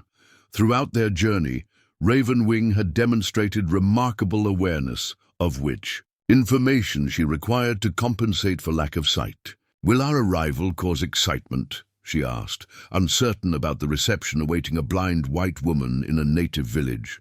"Some," he acknowledged candidly. "Hunting party expected, but not with guest from another world." Stone Elk sent runner ahead yesterday to prepare people. "Medicine woman knows you come." The practical foresight again impressed Rachel. These primitives, as whites often dismiss them, demonstrated sophisticated social organization and communication systems that minimize disruption while addressing necessary preparations. As they crested what felt like a final ridge, their party halted. Rachel sensed the men surveying their home village from this elevated vantage point. Though she couldn't share this visual homecoming, other sensations conveyed important information. The distinctive aromas of a substantial settlement, where food preparation, tanning, and wood smoke created a complex olfactory signature. Distant sounds of dogs barking, children calling, women's voices in conversation. Even the air itself carried the indefinable but unmistakable energy of communal human presence. "Many people watch our approach," Ravenwing noted. "Word of white. Blind woman travels faster than horses." Rachel straightened her posture, determined to meet this scrutiny with dignity rather than apprehension. "How should I behave to show proper respect?" The question clearly pleased him, his voice warming with approval. "Follow Stone Elk's lead. Wait for formal welcome before dismounting. Accept food or drink if offered. Refusal insults hospitality. Medicine Woman will determine your place in village. Their descent from the ridge brought increasingly detailed sensory impressions. The path changed from rough prairie to a more established trail, packed firm by regular passage of feet and hooves. Occasional greetings, called out in Mandan, suggested villagers working in outlying fields or tending to outdoor tasks. Dogs approached with curious sniffing and excited barking before being called away by their owners. "Children run beside us now," Ravenwing narrated, recognizing Rachel's need for information about activities she could sense but not see. "Some have never seen White Woman before. Mothers call them to show respect, not stare rudely." Rachel nodded, understanding, oddly comforted by this minor social tension that felt recognizable across cultural boundaries. Children in St. Louis had similarly stared at her blindness until parents enforced better manners. As they approached what must be the village proper, the sounds intensified, not chaotic, but layered with purpose. Women calling to one another, rhythmic pounding that suggested grain being processed, deeper male voices gathered in what sounded like a central location. The hunting party slowed to a ceremonial pace, stone elk moving to lead their procession. With evident formality, "We enter village circle now," Ravenwing informed her. "Earth lodges on both sides, large central meeting area ahead. Many people gather to witness return." Rachel felt dozens, perhaps hundreds of eyes upon her, creating a sensation of exposure she hadn't experienced since first appearing in public after losing her sight. The scrutiny carried a different quality from curious settler stares. Less judgment, more focused assessment, as if measuring her against unknown but significant standards. Their horses halted in what felt like an open space. Stone Elk spoke, formally in Mandan, his words carrying the cadence of ritual rather than casual communication. A deeper, older male voice responded with similar ceremony before Ravenwing leaned closer to translate. "Village chief welcomes the hunting party home with a successful hunt, acknowledges the unusual circumstances of your presence." His voice lowered slightly. "Now Medicine Woman approaches. Her welcome determines your status here." Rachel sensed movement before her horse, someone approaching with deliberate, unhurried steps. When the woman spoke, her voice carried surprising strength and clarity for what sounded like an elderly person. The words, though incomprehensible to Rachel, conveyed authority tempered with what might be curiosity. "Medicine Woman Cloud Blossom welcomes you to Mandan Village," Ravenwing translated. "Says your spirit must be strong to survive fire, travel long journey without eyes to guide you. Has permission to touch your face, read your truth directly." The request, though unexpected, felt appropriate to the gravity of this first meeting. "Yes, she may," Rachel agreed. Gentle hands, weathered by age yet remarkably steady, reached up to touch her face. The contact was neither invasive nor cursory, but methodical, fingers tracing her features with careful attention, lingering briefly at her sightless eyes, then moving to her hands where burned scars still marked her recent ordeal.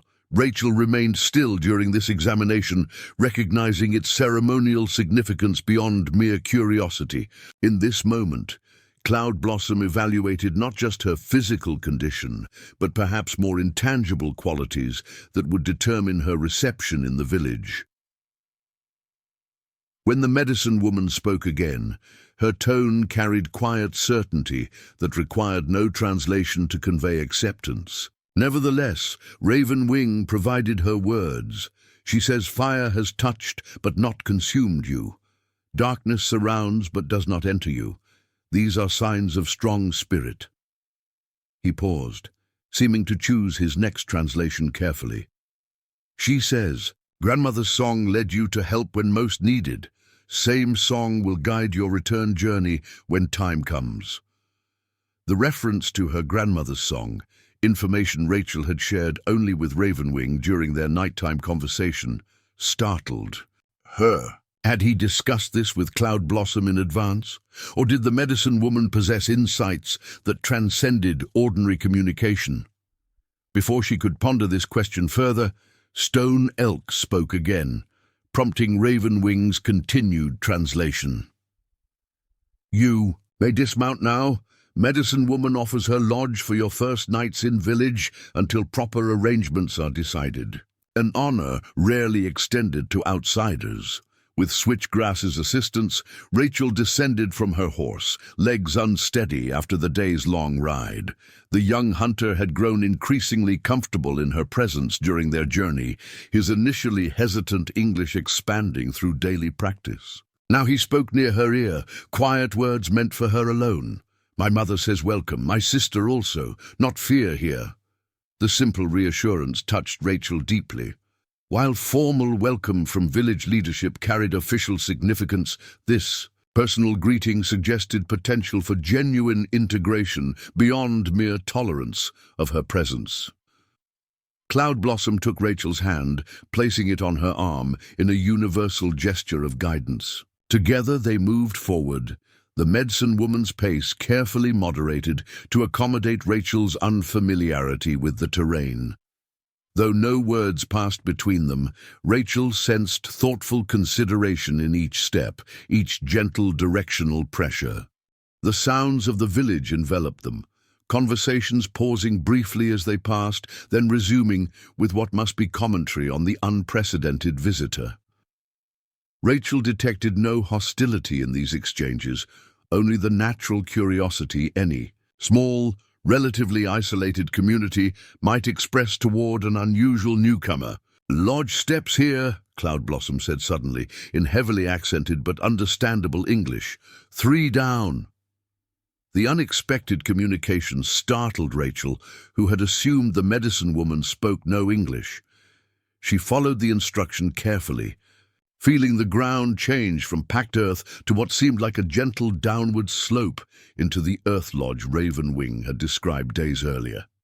The interior atmosphere shifted dramatically, cooler, dimmer according to the subtle pressure changes against her face, with distinctive aromas of herbs, cured hides, and cooking foods, creating an olfactory map of the space.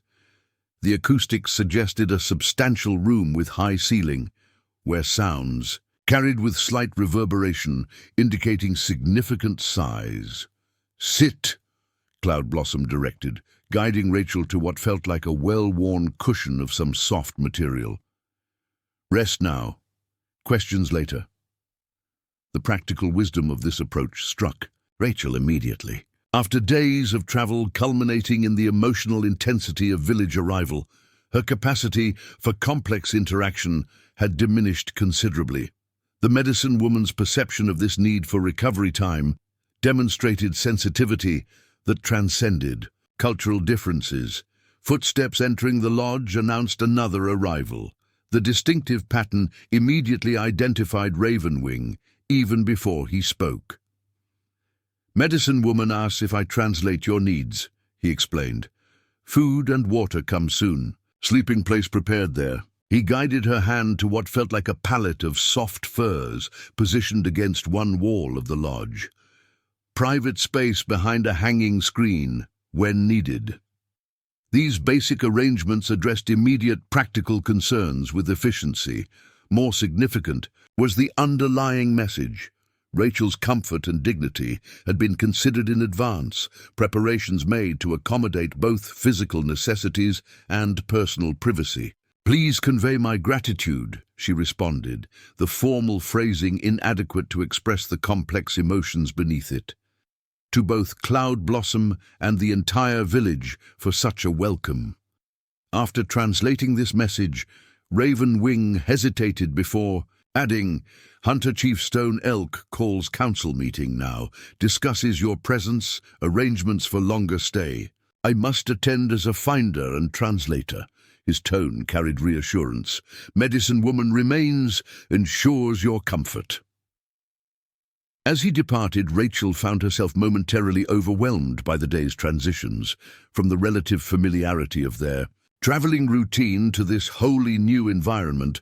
required significant adjustment, particularly without visual cues to assist orientation. The medicine woman seemed to perceive this strain, moving quietly around the lodge while allowing Rachel space to absorb her surroundings through remaining senses.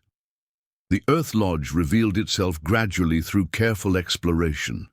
The central fire pit provided consistent orientation, its warmth and occasional crackle creating a fixed reference point. The floor, packed smooth by generations of feet, offered secure footing once Rachel mapped its subtle contours. Hanging implements created distinctive sound patterns when air currents disturbed them, further enhancing her mental blueprint of the space.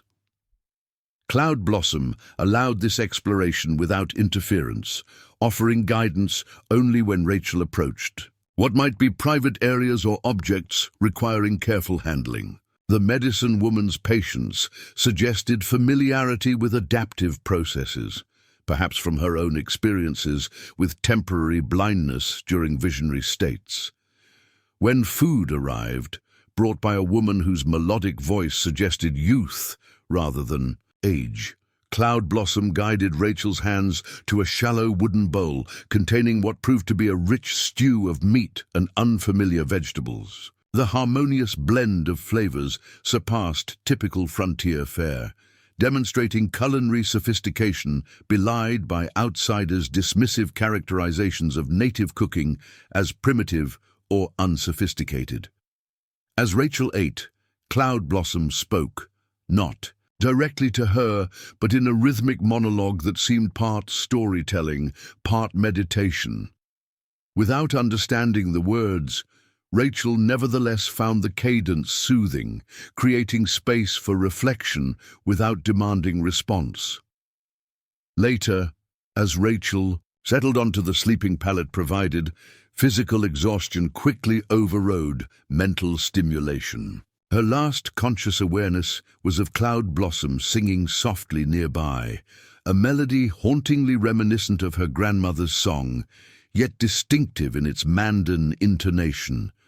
The familiar within the unfamiliar provided unexpected comfort as she drifted into profound sleep.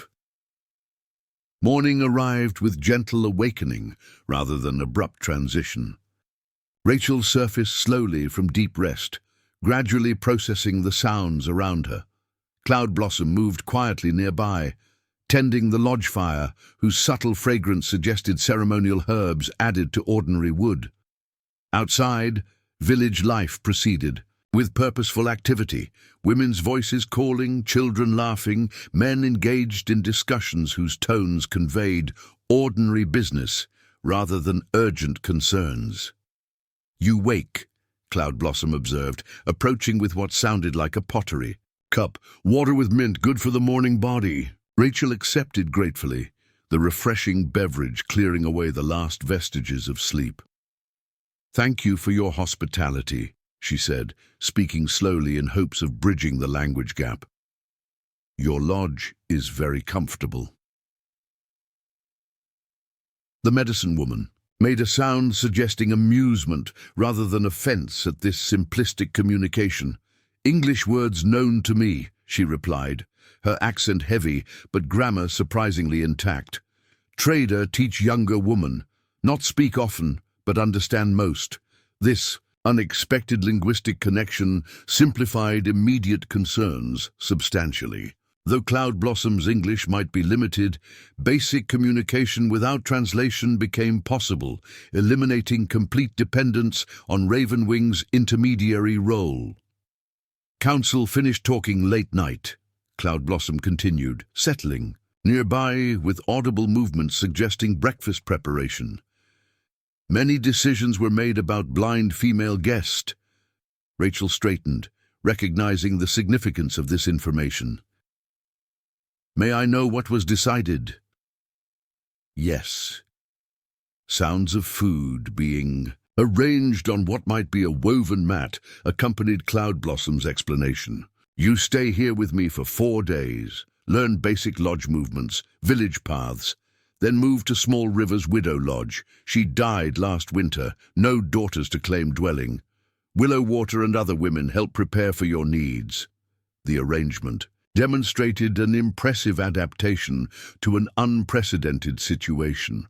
Rather than treating Rachel as a temporary curiosity or uncertain obligation, the village leadership had created sustainable plans for integrating her presence through the winter, months until spring travel became possible. A raven wing be guide when needed outside the village, Cloud Blossom continued. Helps with words, explains customs, responsible for your safety since finding you by creek. This formalization of Ravenwing's role clarified what had been implicit. During their journey, his position as cultural interpreter and protective presence carried official sanction rather than merely personal choice. The designation both reassured Rachel and raised questions about his perception of such assigned responsibility. Important understanding, Cloud Blossom added with sudden emphasis. You are not prisoner here, not a slave, not a spirit wife. Her tone suggested addressing potential misconceptions directly. Guest with respected place, like honored trader from distant tribe. Learn our ways, share your knowledge when appropriate, free within safety boundaries. The explicit clarification of status-addressed concerns Rachel hadn't voiced, but had certainly considered during the journey. Historical accounts of white captives taken by hostile tribes created apprehension among settlers regarding any native contact beyond strictly controlled trading interactions. Cloud Blossom's straightforward declaration dispelled such anxieties, establishing clear parameters for mutual respect rather than subordination.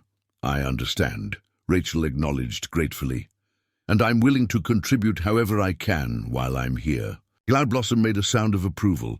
Good spirit, now eat. Later Ravenwing comes, shows village paths. Memory and feet is important when eyes see nothing.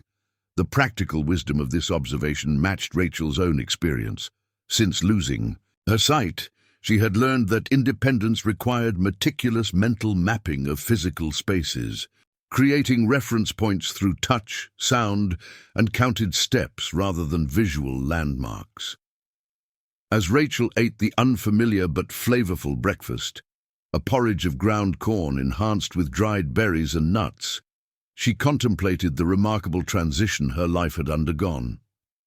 From the terror of the cabin fire to this moment of tentative security in a Mandan earth lodge represented a journey few white women had experienced, certainly none without sight to guide them.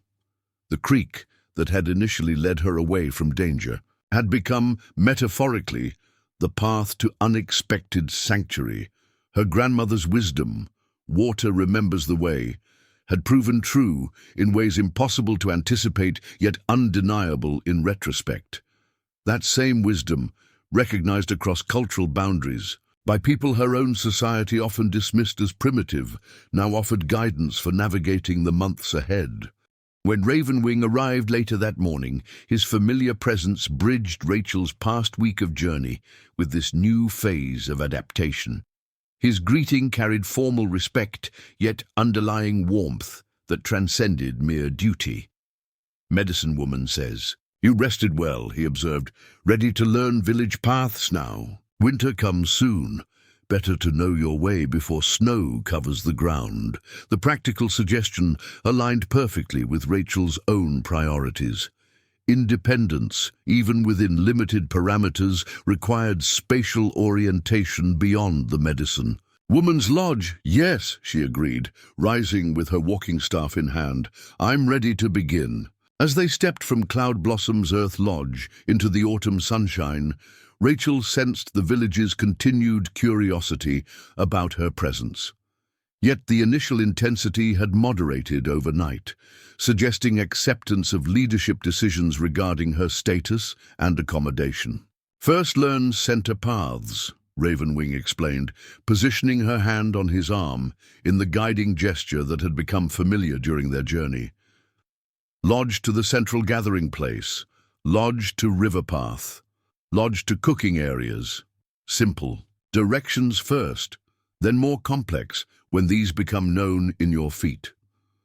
The methodical approach to orientation demonstrated understanding of how blind individuals construct mental maps of their surroundings, beginning with essential routes. Adding complexity only after basics became automatic. Whether this knowledge came from Ravenwing's observations during their journey or from Cloudblossom's experience with temporary blindness during visionary states, it reflected authentic appreciation of Rachel's needs rather than assumptions about her limitations.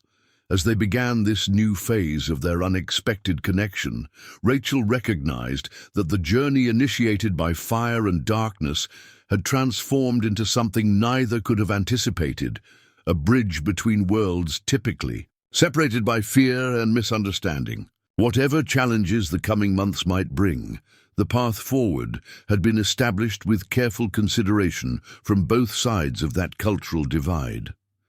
The creek had indeed remembered the way, leading not just to physical safety, but to a deeper understanding that transcended sight itself.